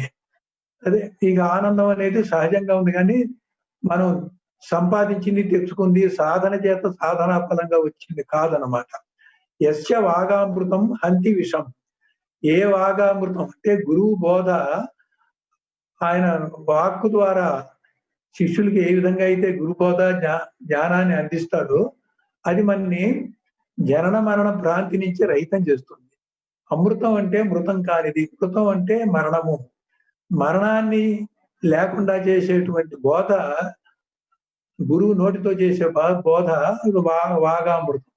అటువంటి అమృతం ఏం చేస్తుందంటే విషం హంతి విషం. ఏమిటా విషం? సంసార పంకజం. సంసారం అనేటువంటి బురదలోంచి పుట్టినటువంటి ఈ ఈ దుఃఖాలు, ఈ బాధలు ఇవన్నీ కూడా సంసారం అనే దాంట్లో నుంచి పుట్టినటువంటి కమలమే. ఆ పంకం అంటే బురద. ఆ పంకం నుంచి పుట్టిందే ఈ సంసారం. ఈ సంసారమే రుణానుబంధంతో పశుపతిని సుధాలయాగా అనేక జన్మల్లోకి, లక్షలాది జన్మల్లోకి మనం జనన మరణ చక్రంలో తిరుగుతున్నాం. అటువంటి సంసారం అనే బురద అనేటువంటి విషం ఏదైతే ఉందో విషాన్ని విరుగుడు చేసేది. హంతి అంటే విషాన్ని లేకుండా, విషాన్ని విరుగుడు చేస్తుంది. దేంతో చేస్తుంది? గురువు గారి యొక్క వాగామృతం, ఆయన నోటితో చెప్పేటువంటి బోధ ద్వారా వచ్చే జ్ఞాన ప్రకాశము అనేటువంటిది నీ మరణాన్ని పోగొట్టి శాశ్వతత్వాన్ని ప్రసాదించేటువంటిది ఏదైతే ఉన్నదో అటువంటి అమృతము సంసారం అనే పంకము అంటే బురదని దానికి సంబంధించిన విషాన్ని హరింపజేస్తుంది అని ఆ గురువుని ఇక్కడ మనం స్తోత్రం చేస్తున్నాం. జ్ఞానశక్తి సమారూఢ తత్వమాల విభూషిణే. జ్ఞానశక్తి, ఇచ్ఛాశక్తి, జ్ఞానశక్తి, క్రియాశక్తి అంటాం. ఒక్క జ్ఞానం ఉంటే సరిపోదు. గురువు దగ్గర జ్ఞానంతో పాటు జ్ఞానశక్తి ఉన్నప్పుడే గురువులో ఉన్న జ్ఞానాన్ని శిష్యుల్లోకి పంపగలుగుతాడు. అలాగే సమారూఢ అంటే ఆరూఢం అంటే అధిగమించినటువంటి స్థానంలో స్థిరంగా ఉండటం. తత్వమాల విభూషిణి. తత్వాలు అనేక తత్వాలు ఉన్నాయి. మూల ప్రకృతి నుంచి ఈ పరమాత్మ ప్రకాశం మూల ప్రకృతికి వ్యాపించేసరికి సృష్టి దిగువలో, సృష్టి అవరోహంలో అనేక తత్వాలను తీసుకుంటూ వచ్చింది. ఆ తత్వాల్లోనే బ్రహ్మం ఒక తత్వము, అవ్యక్తం ఒక తత్వము, మహత్వ ఒక తత్వము. ఇది ఒక సిరీస్ లాగా, ఒక మాల లాగా తత్వాలు వచ్చినాయి. గురువు ఎక్కడున్నాడు అంటే అన్ని తత్వాల్లోనూ ఉన్నాడు. ఒక గొలుసు కనుక తీసుకుంటే ప్రతి లింకు కూడా ఒక తత్వం అనుకుంటే ఆ గొలుసులో ఉన్న ప్రతి లింకు కూడా ఒక తత్వం. అన్ని లింకులు కలిసిన గొలుసు అంటే అది తత్వమాల. గురువే తత్వమాల స్వరూపుడు. కాబట్టి శిష్యుడు అతని యొక్క జ్ఞాన భూమికల్లో ప్రయాణం చేసేటప్పుడు ఏ భూమికలో ఉంటే ఆ భూమికలో ఉన్న తత్వము ఆ గురువు అయి ఉంటాడు. ఆ భూమిక దగ్గర ఆ గురువు నీకు గురువుతో నువ్వు మమైకమైనప్పుడు ఆ భూమిక అనుభవం నీకు వస్తుంది. ఆ తర్వాత మళ్ళీ తర్వాత భూమికలో కూడా ఇంకొక తత్వం ఉంది. అక్కడ శిష్యుడు అక్కడ మమేకం అయినప్పుడు అక్కడ గురు కృపతో ఆ మమేక స్థితిలో ఏ తత్వం అవుతుందో ఆ తత్వాన్ని ఆ శిష్యుడు అనుభవిస్తూ ఉంటాడు. అలా క్రమంగా ఊర్ధ్వగమనం చేస్తూ అనేక తత్వాలు అందుతూ, పొందుతూ, మీరుతూ అధిగమిస్తూ ఉంటాడు అన్నమాట. కాబట్టి ఎక్కడికక్కడ గురువు పైనే ఉన్నాడు కాదు, కిందనే ఉన్నాడు కాదు. పైనుంచి కిందకి ఎన్ని తత్వాలు ఉన్నాయో ప్రతి తత్వంలో కూడా గురువు ఒక మాలా రూపంలో ఉండి శిష్యుడు ఏ స్థాయిలో ఉంటే నా మాట వినేటువంటి శిష్యులు 100 మంది ఉంటే 100 మంది కూడా ఒక వివిధ స్థాయిల్లో ఉంటే గురువు ప్రతి స్థాయిలో కూడా ఒక తత్వ రూపంలో ఉండి ఆ శిష్యుడిని అక్కడ కృపతో తనతో మమేకం చేసుకొని ఆరుడం చేసి అధిగమింపజేసేటువంటి సహాయం గురువు మనకి ఇస్తూ ఉంటాడు. కాబట్టి ఈ తత్వాల యొక్క సమాహారంగా కూడింది ఒక మాలగా చూసేటట్లయితే ఆ ప్రతి తత్వాన్ని కూడా ఆ శిష్యుడు అందుకోవడానికి ఎక్కడికక్కడే ఆ తత్వ రూపంలో గురువు అందుబాటు అయ్యాడు. కేవలం నిరాకారం, నిరంజనం అని అక్కడ ఏదైతే చెప్పి అదే కాదు. ఇక్కడ తుభ్యం అన్నప్పుడు తత్ అనేది పైనే ఉంది. ఇక్కడ మనం త్వం దగ్గరికి వస్తున్నాం. శిష్యుడు త్వంలో అనేక దిగు తత్వాల్లో ఉన్నప్పుడు గురువు కూడా అనేక దిగు తత్వాల్లో శిష్యుడికి అందుబాటుగా ఉంటాడు. అనేక తత్వాలన్నీ కూడా గొలుసు కట్టుగా ఒక రుద్రాక్షమాలగా ఒక మాలగా ఉన్న ఇది ఒక్కొక్క రుద్రాక్ష ఒక్కొక్క తత్వం అనుకున్నట్లయితే ఈ రుద్రాక్షమాలే తత్వమాల. ఈ తత్వమాల స్వరూపుడే గురువు. కనుక అటువంటి గురువు శిష్యుడికి ఎక్కడికక్కడ త్వం అనే జ్ఞానంలో ఆ పైన ఉన్నటువంటి తత్ అనేటువంటి దాంట్లో తత్వమసి వాక్యార్థంగా పురోగమింపజేసి ఆ పైనటువంటి ఊర్ధ్వంగా ఉండేటువంటి ఆ తత్వంలోకి శిష్యుని గురువు పైకి లాగుతూ ఉంటాడు అనమాట. కాబట్టి ఒక్కసారి లాగేది కాదు ఇక్కడ. ఆ తత్వాలు ఒక 10 గనక ఉంటే 10 భూమికలు ఉంటే 10 భూమికలు దాటానికి 10 తత్వాలుగా గురువు ఉండి ప్రతి భూమికలోనూ కూడా ఆ శిష్యుడిని త్వం నుంచి తత్తు చేసుకుంటాడు. అంతిమ తత్తు అంటే పరబ్రహ్మమే, కానీ మధ్యలో కూడా కొన్ని తత్తులు ఉన్నాయి. ఉదాహరణకి తత్వమసి వాక్యంతో జీవుడు శివుడు ఈశ్వరుడు ఒకటే అంటాం, జీవేశ్వర ఐక్యం. మళ్ళీ జీవుడు బ్రహ్మము ఒకటే అంటాం. ఈశ్వర స్థాయి నుంచి బ్రహ్మ దగ్గరికి అదొక తత్వం, అక్కడ ఒక తత్వమసి వాక్యం. ఇలా తత్వమసి వాక్యాలు ప్రతి దశకు ఒకటి చొప్పున 36 తత్వమసి వాక్యాలు ఉండొచ్చు. ఎక్కడికక్కడ పై తత్వానికి తీసుకెళ్ళటం ఒక తత్వమసి. కాబట్టి పైదేమో తత్లక్ష్యంగా ఉన్నాడు గురువు, అదే గురువు కింద కూడా త్వలక్ష్యంగా ఉన్నాడు. పై లక్ష్యంగా ఉన్నప్పుడు గురువే తుభ్యం అన్నాము, నమస్తోస్తు గురువే తుభ్యం అన్నాం. కింద త్వం లక్ష్యంలో శిష్యుడిని అందుకునేటప్పుడు తస్మై శ్రీ గురవే నమః అన్నాం. కాబట్టి జ్ఞానశక్తి సమూరుడ తత్వమాల విభూషిణే భుక్తి ముక్తి ప్రదాత్రే. భుక్తి అంటే జ్ఞానం, జ్ఞాన ఫలాన్ని అనుభవించడాన్ని భుక్తి అంటాం. కర్మ ఫలాన్ని అనుభవించడానికి కర్మఫల భోక్త అన్నట్టుగానే జ్ఞాన ఫలాన్ని అనుభవించేటువంటి శిష్యుడు భుక్తుడు. కాబట్టి ఈ జ్ఞాన ఫలాన్ని అందిస్తాడు గురువు, అలాగే ముక్తిని కూడా అందిస్తాడు. ఈ రెండింటిని అందించేవాడు భుక్తి ముక్తి ప్రదాత్రే. తస్మై అంటే అందించడానికి ముందు దిగువలో శిష్యుడు త్వం రూపంలో ఎక్కడైతే ఉన్నాడో అక్కడ ఆ తత్వంగా శిష్యుడి దగ్గర ఉండి తత్వమసి వాక్యంతో తత్లక్ష్యంలో పైకి తీసుకెళ్ళి నడుపుతూ ఉంటాడు. త్వం దగ్గర శిష్యుడిని పట్టుకుంటాడు, తత్వ దగ్గరికి నడుపుతూ ఉంటాడు. మళ్ళీ తత్వ త్వం అవుతుంది, మళ్ళీ పై భూమికి వెళ్ళేసరికి ఈ త్వమ్మ మళ్ళీ తత్ అవ్వాలి. అంటే ఒకటో భూమిక త్వం అయినప్పుడు రెండో భూమిక తత్. ఈ తత్తు నుంచి త్వం నుంచి తత్ చేస్తాడు గురువు. మళ్ళీ రెండో భూమిక త్వం అయినప్పుడు మూడో భూమిక తత్ అవుతుంది. అక్కడ కూడా తత్వమసి వాక్యంతో త్వముని తత్తుగా అసిపదంగా శిష్యుని గురువు ఉద్ధరిస్తూ ఉంటాడు. ఇట్లా ఎన్ని భూమికలు ఉంటే ఒక్కొక్క భూమికి దగ్గర తన్మయత్వం చెందినప్పుడు తత్తు, అధిగమించి లక్ష్యంలో పెట్టుకున్నప్పుడు తత్తు, ఈ త్వమ్ము తత్తు అయినప్పుడు మళ్ళీ పై భూమిక కనుక ఉంటే ఆ తత్తు మళ్ళీ త్వమ్ము అవుతుంది. ఈ ఆఖరి భూమిక కనుక అయితే ఏదైతే తత్తు ఉందో అదే ఆఖరి అయినప్పుడు ఇక అది త్వమ్ము అవదు, తత్తుగా నిలబడిపోతుంది. కాబట్టి ఇట్లా క్రమంగా తీసుకెళ్లేటువంటి అన్ని తత్వాలు తానైనటువంటి గురువు తత్వమాల. కాబట్టి ఇక్కడ గురువు త్వం లక్ష్యార్థంతో ప్రతిసారి కూడా గురువుని దగ్గరికి తీసుకొని గురువు ఉపదేశించినప్పుడు గురుపదిష్ట మార్గంలో ఆ గురువు మార్గాల కిషోర న్యాయంగా త్వం స్థితి నుంచి తత్స్థితికి తీసుకెళ్తూ ఉంటాడు అన్నమాట. కాబట్టి మనం లక్ష్యాన్ని ప్రార్థించినప్పుడు తుభ్యం నమః అన్నాము. ఆ లక్ష్యం అందుకోవడానికి గురువుతో మమేకం అవ్వడానికి తస్మై శ్రీ గురవే నమః అన్నాం. కనుక ఈ 2 శ్లోకాలు కూడా అట్లా ప్రత్యేకంగా ఇవ్వడం జరిగింది. తర్వాత 5వ శ్లోకం, బ్రహ్మతత్వం అనిశం సుధారిణం. బ్రహ్మతత్వం మనకి లక్ష్యంలో ఏ బ్రహ్మమైతే ఉన్నాడో ఆత్మ బ్రహ్మతత్వం కావాలి. మధ్యంతరంగా కూడా కొన్ని లక్ష్యాలు ఉన్నాయి. అయితే ఆఖరిగా ఉన్నటువంటి బ్రహ్మతత్వము మనకి శాశ్వతము. అనిశం అంటే ఎప్పుడు ఎల్లప్పుడూ గ్యాప్ లేకుండా, తింపు లేకుండా, సుధారిణం ధరించటం. ధారణ అంటే ఏంటి? ధ్యానము, ధారణ, సమాధి అంటాం.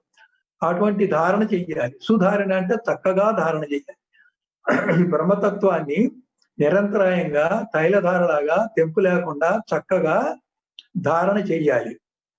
నిత్యం ఆశ్రితం జనాలి సౌఖ్యదం. నిత్యం నిరంతరాయంగా వదలకుండా ఆశ్రితం ఆ పైన తత్లక్ష్యంలో త్వం ఉన్న గురువుని ఆశ్రయించినటువంటి జనాలు అంటే ఎవరు?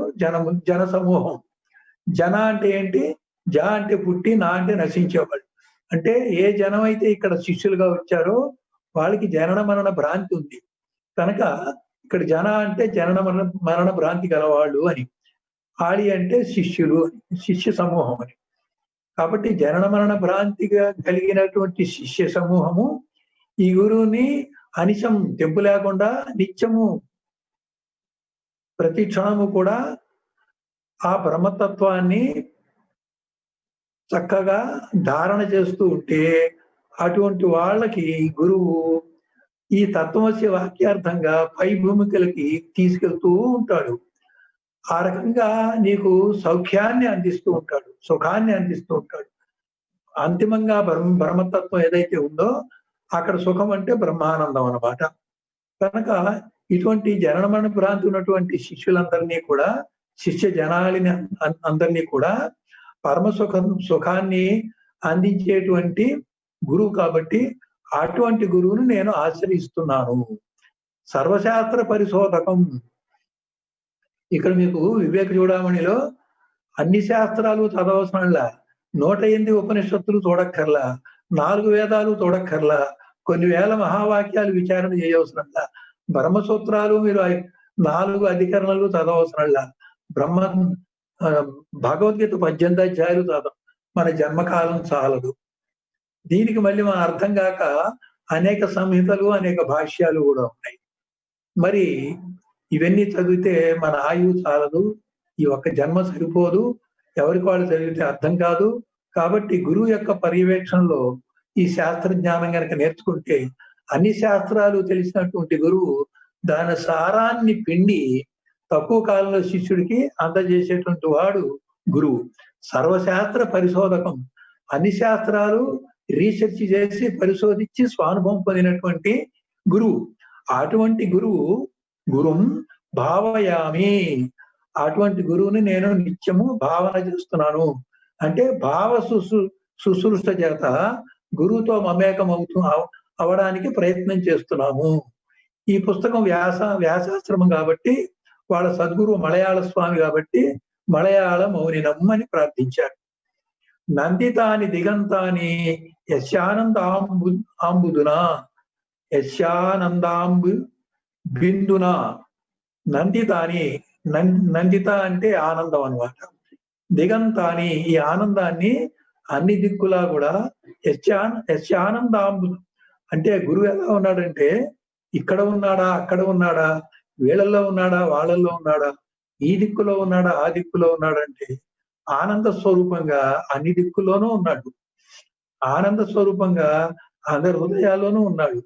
అయితే అజ్ఞానంగా ఉన్న శిష్యుల యొక్క హృదయ కవాటాలు తలుపులు మూసుకున్న చోట ఆ గురువు ఇచ్చేటువంటి కృపని శిష్యుడు అందుకునే సామర్థ్యం లేని వాడుగా ఉన్నాడు తప్ప గురు కృపా వర్షం అందరిలో సమానంగానే వర్షిస్తోంది, గోడిగడ్డం పెట్టుకున్న వాళ్ళకి లేదు. కనుక నందితాని దిగంతాని, అన్ని దిక్కుల్లో కూడా ఈ ఆనంద స్వరూపాన్ని, ఆనందం అనేటువంటి సముద్రాన్ని తుంపలుగా బిందువులుగా ఒక స్ప్రే చేసినట్లుగా ఉంది. శిష్యులందరూ కూడా ఒక్కొక్క శిష్యుడు వాని హృదయంలో కూడా ఒక్కొక్క బిందువు, ఈ అమృత బిందువు ఉన్నది. కనుక ఆ శిష్య హృదయంలో గురుకృపా విశేషంగా ఆనందం అనేటువంటి అమృతం యొక్క బిందువుల్ని, సముద్రం యొక్క బిందువుల్ని తుంపర్లుగా వేలాది శిష్యుల యొక్క హృదయాలు నిక్షిప్తం చేసిన దాన్ని ఇవాళ శిష్యులు అందుకోవాలి. దానికి అందుకోవడానికి వాళ్ళు సంసిద్ధమై ఉండాలి. సంసిద్ధం అవ్వాలంటే హృదయ కవాటం తెలుసుకోవాలి. హృదయ కవాటం తెలుసుకోవాలంటే శరీరత్రయ విలక్షణం, అవస్థాత్రయ సాక్షి, పంచకోశ ధర్మ వ్యతిరిక్త ధర్మం, ఆత్మ సచ్చిదానంద లక్షణానికి మనం ప్రయత్నం చేయాలి. పూర్ణానందం ప్రభుం. ఆయన అంశలుగా ఉన్న ఆనందం కాదు.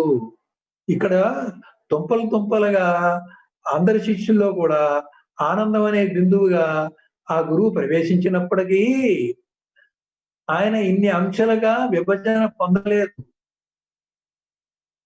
ఆయన పూర్ణ స్వరూపంగానే, పూర్ణానంద స్వరూపంగానే ఉన్నారు. ఇది ఎట్లా అంటే ఒక మహానదిలో 100 కుండలు కనుక మనం ఉంచితే నది అఖండము అవిభాజ్యమైనప్పుడు ఆ నదిలో ఉన్న నీళ్లు కుండల లోపల, కుండల వెలుపల ఉన్నప్పుడు గత భావనతో చేస్తే అన్ని కుండల్లో 100 కుండెడి నీళ్లు ఉన్నాయని, 100 కుండల్లో 100 కుండల నీళ్లు ఉన్నాయని, 100 కుండల వెలపలా ఉన్నటువంటి నీళ్ళన్నీ అఖండంగా ఉన్నాయని అనుకుంటున్నాం. కానీ కొండలలో ఉన్న నీళ్లు, కొండల వెలుపల నీళ్లు కూడా ఘట భావంలో అలా వేరుగా ఉన్నట్టుగా ఉంది గాని, ఈ మహానది అనేటువంటి భావనలో చూస్తే అది పూర్ణంగానే, అఖండంగానే ఉంది. కాబట్టి శిష్య హృదయంలో ఆ ఆ గురువు యొక్క స్వరూపము నిన్ను కడతీర్చేటువంటి ఆనందం అనేటువంటి సముద్రమైనప్పటికీ కూడా, అఖండమైనప్పుడు కూడా శిష్యుని హృదయంలో ఒక చిన్న ఆనందం అనే బిందు రూపంలో ఉండటానికి ఎక్కడికక్కడ గురువు ప్రతి శిష్య హృదయంలో కూడా కొలువై ఉన్నాడు. అయినప్పటికీ కూడా ఒక శిష్యుని హృదయంలో మాత్రమే ఉన్నాడు. వేరువేరుగా ఇన్ని విభజన పొందాడు గురువు గారు అని అనుకోకూడదు. అజ్ఞాన దృష్టిలో విభజనగా కనబడుతోంది గాని, జ్ఞాన దృష్టిలో కొండ మిథ్య కాబట్టి అక్కడ అఖండము అవిభాజ్యమే. అలాగే ఇక్కడ జీవభావము, శరీర భావం మిథ్య కాబట్టి ఇన్ని హృదయాలు ఉండేటువంటిది శరీరానుసారంగా ఆలోచించినటువంటి అజ్ఞాన దృష్టి. నిజానికి శరీరం లేదు కాబట్టి, ఇన్ని హృదయాలు కూడా లేవు కాబట్టి ఉన్నది మహాసముద్రమే, పూర్ణమే. కాబట్టి అది పూర్ణానందమే గురువులో ఉంది. అయితే శిష్యుడు అజ్ఞాన దశలో నేను శరీరం, నాకు హృదయం ఉంది అనుకున్నప్పుడు హృదయంలో ఆ గురువు యొక్క పూర్ణానంద స్వరూపం ఒక బిందు రూపంగా ఉంది. అంటే ఆత్మలన్నీ కూడా పరమాత్మలో ఉన్నాయి. ఏ ఆత్మకు ఆత్మ పిండాండంలో ప్రతి జీవుడికి, ప్రతి శిష్యుడికి అంతర్ముఖ ప్రయాణాన్ని పనికొచ్చినప్పటికీ చివరికి అక్కడికి చేరేసరికి ఇన్ని ఆత్మలు లేవు. అన్ని ఆత్మలు కలిసి ఒకే పరమాత్మ. ఆత్మ సచ్చిదానందమే, పరమాత్మ సచ్చిదానందమే. అనేక సచ్చిదానందాలు ఆత్మలుగా కలిపి పరమాత్మ కాదు అనే ఉద్దేశంతో అక్కడ శిష్యుడికి త్వములో ఖండంగా వాళ్ళ హృదయాల్లో అందుబాటు అయ్యే బిందు రూపంగా ఉన్నప్పటికీ గురువు సాక్షాత్తు పూర్ణానంద స్వరూపుడే. అయితే ఇక్కడ ప్రభుం అని అంటున్నాం. ప్రభు అంటే ఏంటి? పాలించేవాడు, పరిపాలించేవాడు. ఇక్కడ ఈశ్వరుడు వేరే లేరు. గురువునే ఈశ్వరుడుగా, గురువే నిన్ను పరిపాలించేవాడుగా, గురువునే శాసకుడుగా, గురువునే నియామకుడుగా ఆయనని నువ్వు అనుసరించాలి. ఒక రాజుకి కోపం వస్తే ఎటువంటి వాళ్ళనైనా సరే శిక్షించగలడు, తప్పు చేస్తే శిక్షించగలడు. కాబట్టి ఇక్కడ శిష్యుడు ఏమిటంటే తన జ్ఞానం అనేటువంటి లక్ష్యం కోసం తన సాధనా మార్గంలో అవసరమైతే శిక్షింపబడటానికి ఆ గురువుని ప్రభువుగా ఒప్పుకోవాలి, ప్రభువుని శాసకుడుగా ఒప్పుకోవాలి. ఆ గురువు యొక్క ఆజ్ఞని పాలించేటట్టుగా శిష్యుడు తను తాను అంగీకారంగా అర్పించుకోవాలి. ఆ ఉద్దేశంతో ఇక్కడ ప్రభుం అన్నాడు. అటువంటి ప్రభువు వందే. వందే అంటే ఇక్కడ మళ్ళీ నమస్కారం. అటువంటి ప్రభువులో కైంకర్య పద్ధతిలో, నీవు లేకుండా పోయే పద్ధతిలో, నిన్ను నువ్వు బలిగా అర్పించుకునే పద్ధతిలో, నమః నువ్వు లేని పద్ధతిలో నమస్కరిస్తూ స్వానందైక స్వరూపిణి, తనలో తాను రమిస్తూ ఆనంద స్వరూపంగా ఉన్నటువంటి, ఏకరూపంగా ఉన్నటువంటి, అద్వయ రూపంగా ఉన్నటువంటి అటువంటి గురువుకి వందే, అటువంటి గురువుకి నేను వందనం చేస్తున్నాను, నమస్కరిస్తున్నాను. ఇక్కడ ప్రతి పదాన్ని నేను విడదీశాను. దీన్ని మళ్ళీ కలిపి చెప్పుకోవాలి మనం. ఆనందం అంటే అన్ని దిక్కుల్లోనూ, అందరిలోనూ, అందరి ఎక్కడుంటే మనకెందుకు? సత్యశ్వరుని యొక్క హృదయంలో ఉన్నాడు, అది మనకు ముఖ్యం. కాబట్టి అక్కడ బిందు రూపంలో ఉన్నాడు, అందుకుంటున్నాడు అనేది.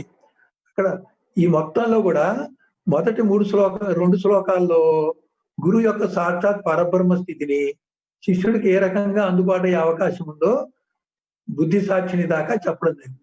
3వ శ్లోకంలో తుభ్యం అనేటువంటి దాంతో మన్ని సంసార పంక నుంచి విడుదల చేస్తాడు, తత్పద లక్ష్యంగా ఉంటాడని చెప్పడం జరిగింది. 4వ శ్లోకంలో ఎక్కడికక్కడ ప్రతి భూమికల్లో ఉన్నటువంటి తత్వాన్ని శిష్యుడు కనుక అందుకునేటైతే దాన్ని తొమ్ముగా భావించి, పై తత్వాన్ని అందించేది తత్తుగా భావించి, ఆ తొమ్ముగా ఉన్న గురువులో మమేగా అవడానికి తస్మై శ్రీ గురవే నమః అంటం జరిగింది. తత్లక్ష్యంలోనేమో నమోస్తు గురవే తుభ్యం అన్నాం. ఇక్కడికి వస్తే తస్మై శ్రీ గురవే నమః అన్నాం. అంటే త్వంపద లక్ష్యార్థంలో పట్టుకున్నప్పుడు, గురువుతో మమేకమైనప్పుడు, గురువు యొక్క సహాయాన్ని అర్థించినప్పుడేమో తస్మై శ్రీ గురవే నమః అంటున్నాం. లక్ష్యాన్ని పెట్టుకొని ఆ లక్ష్యంలోని గురువుని ప్రార్థించేటప్పుడేమో తుభ్యం నమః అంటున్నాం. కనుక తుభ్యం తస్మై ఈ రకంగా అర్థం చేసుకోవాలి మనం. బ్రహ్మతత్వం అనిశంసు ధారిణం. కాబట్టి ఇంత తేలిక కాదు ఇది. విషయాన్ని విశేషింతను పెట్టి మర్చిపోలేరే మీరు.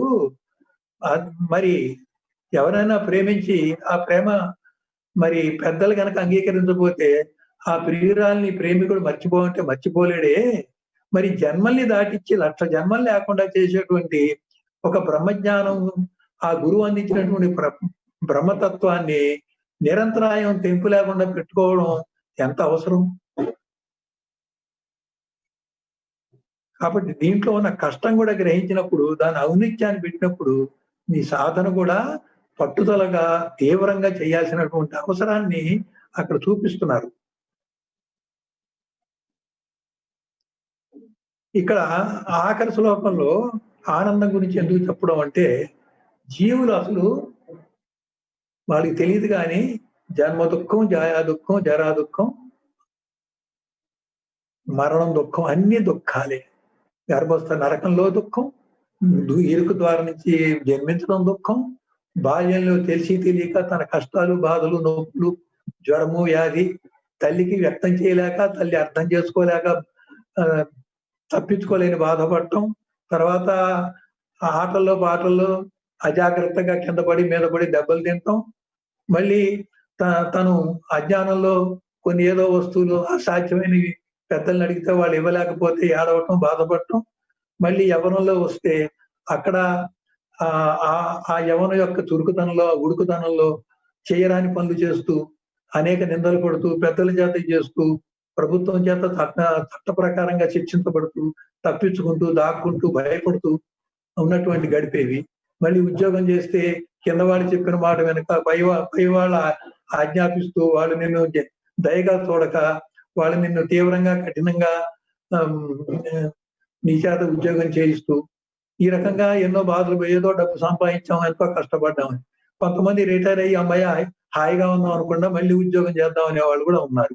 కాబట్టి మీకు తెలియదు కానీ మళ్ళీ వృద్ధాప్యం వస్తే ఆ పళ్ళు ఊడిపోతాయి, కళ్ళు కనబడవు, జాయింట్లు సరిగ్గా పనిచేయవు, కళ్ళు, కాళ్ళు, కీళ్ళు, కళ్ళు ఇవన్నీ కూడా ఒక్కొక్కరు కూడా పనిచేయదు. అసలు ఒళ్ళే సరిగ్గా పనిచేయదు. ఈ వ్యాధి బాధ ఎక్కువ అవుతుంది, అశక్తత ఎక్కువ అవుతుంది, మతిమరుపు వస్తుంది, చాదస్తం వస్తుంది. మరి నిన్ను సంరక్షించాలి, నీకు సేవ చేయాలనేటువంటి వాళ్ళు ఉండొచ్చు, ఉండకపోవచ్చు. ఒకవేళ ఉన్నా వాళ్ళు నిన్ను అసహించుకోవచ్చు. ఎటువంటి అవమానాలు భరించాలో ఇవన్నీ కూడా వార్ధక్యం. దీనికి ఎంత కోట్లు సంపాదించినా, మనం ఎంత ముందు జాగ్రత్త పడ్డా ఆ టైం వచ్చినప్పుడు ఈ కష్టాలు తప్పదు. ఇవాళ కరోనా వచ్చింది, అది డబ్బున్నవాడిని, డబ్బు లేనివాడిని, మంచివాడిని, చెడ్డవాడిని, ఏ కులం ఉన్నవాడో, ఏ మతం ఉన్నవాడో ఏది పట్టించుకోకుండా అందరినీ ఒకే రకంగా పీడిస్తున్నది. కాబట్టి ఎవరు దీంట్లో బతికి బయటపడతారో వాళ్ళ ప్రారంధము దైవాధీనంగానే ఉంది కానీ, ఇవాళ రాకపోయిన వాడు అదృష్టవంతుడు, వచ్చి బయటపడ్డవాడు కూడా అదృష్టవంతుడే. కానీ చెప్పలేకపోతున్నాం. కాబట్టి మనం ఏం సంపాదించుకున్నా, ఏం చేసుకున్నా మన ప్రారంధాన్ని బట్టే జరుగుతున్నది అనేది వాళ్ళ రుజువు అవుతుంది. మరి ఎంత చేసినా మనకి ఇదంతా మనం ఈ బ్రహ్మజ్ఞానం వైపు, ఈ బ్రహ్మతత్వం వైపు తిరగాలనేటువంటిది మనకి ఎప్పుడైనా కానీ ఒక గుణపాఠం వస్తుందా అంటే మరి రావట్లేదు. అయితే చాలా మందికి రావట్లేదు అనేది మనకు అనవసరం. ఎప్పటికైనా సరే ఈ గుణపాఠాల ద్వారానే భగవంతుడు నడుపుతాడు. భగవంతుని యొక్క లక్ష్యం అందరినీ తనలోకి చేర్చుకోవడమే. కొంతమందినేమో అనుకరిస్తూ చేర్చుకుంటాడు. వ్యతిరేకంగా ఉన్న వాళ్ళకి కొన్ని గుణపాఠం చెప్పి కొన్ని బాధలు పెట్టి చేర్చుకుంటాడు. చివరికి ఎట్లయినా సరే నువ్వు తప్ప మాకు గత్యంతరం లేదు, నీవే తప్ప ఇతప్ప అన్యథా చరణం నాస్తి ఇతప్పరం వేరు అని అన్నట్టుగా ప్రతి వాళ్ళని మారేటట్టుగా ఈశ్వరుడు నడుపుతూ ఉంటాడు. కాబట్టి తెలియని వాళ్ళు అలా ఉన్నారు. కాస్త కొంచెం తెలిసిన వాళ్ళు మూర్ఖత్వానికి పోకుండా అటువంటి వాళ్ళని పాషండులు అంటారు. తెలిసి కూడా చేయని వాళ్ళని పాషండులు అంటారు. అటువంటి పాషండత్వానికి దిక్కుండా, మూర్ఖత్వాన్ని దిక్కుండా ఏదో కొంత సాధన చేసి తొందరగా బయటపడే ప్రయత్నం చేయడం మంచిది. 1-2 జన్మలు కష్టపడ్డా గానీ మోక్షం వస్తే ఇక మనకి జన్మే ఉండదు.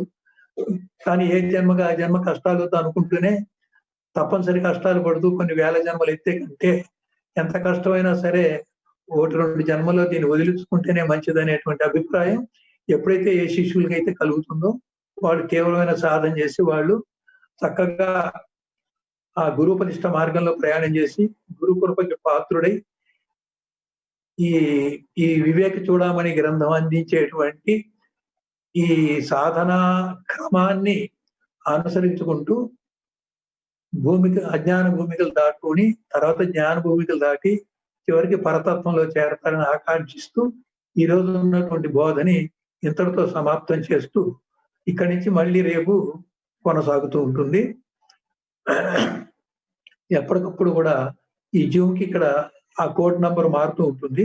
మీకు మారిందల్లా మళ్ళీ పెడుతూ ఉంటాము. మరి 40 రూపాయలు 40 నిమిషాలు ఇవాళ వస్తే 2 సార్లుగా చెప్పడం జరిగింది. కానీ అక్కడ ఒక మెసేజ్ వచ్చింది 40 నిమిషాల కంటే ఎక్కువసేపు చెప్పొద్దని. ఒకవేళ అదే కదా ఉంటే రేపు కంటిన్యూస్ గా చెప్పుకుందాం. మీకు ఎప్పటికప్పుడు మళ్ళీ లింక్ అందిస్తాము. ఇంతటితో ముగించి తాత్కాలిక సెలవు తీసుకొని మళ్ళీ రేపు కంటిన్యూ చేద్దాం 6వ తారీఖు. పూర్ణమద పూర్ణమిదం పూర్ణాత్ పూర్ణముదచ్యతే పూర్ణస్య పూర్ణమాదాయ పూర్ణమేవావశిష్యతే. ఓం తత్సత్. ఓం శాంతి శాంతి శాంతి. సర్వే జనా సుఖినో భవంతు.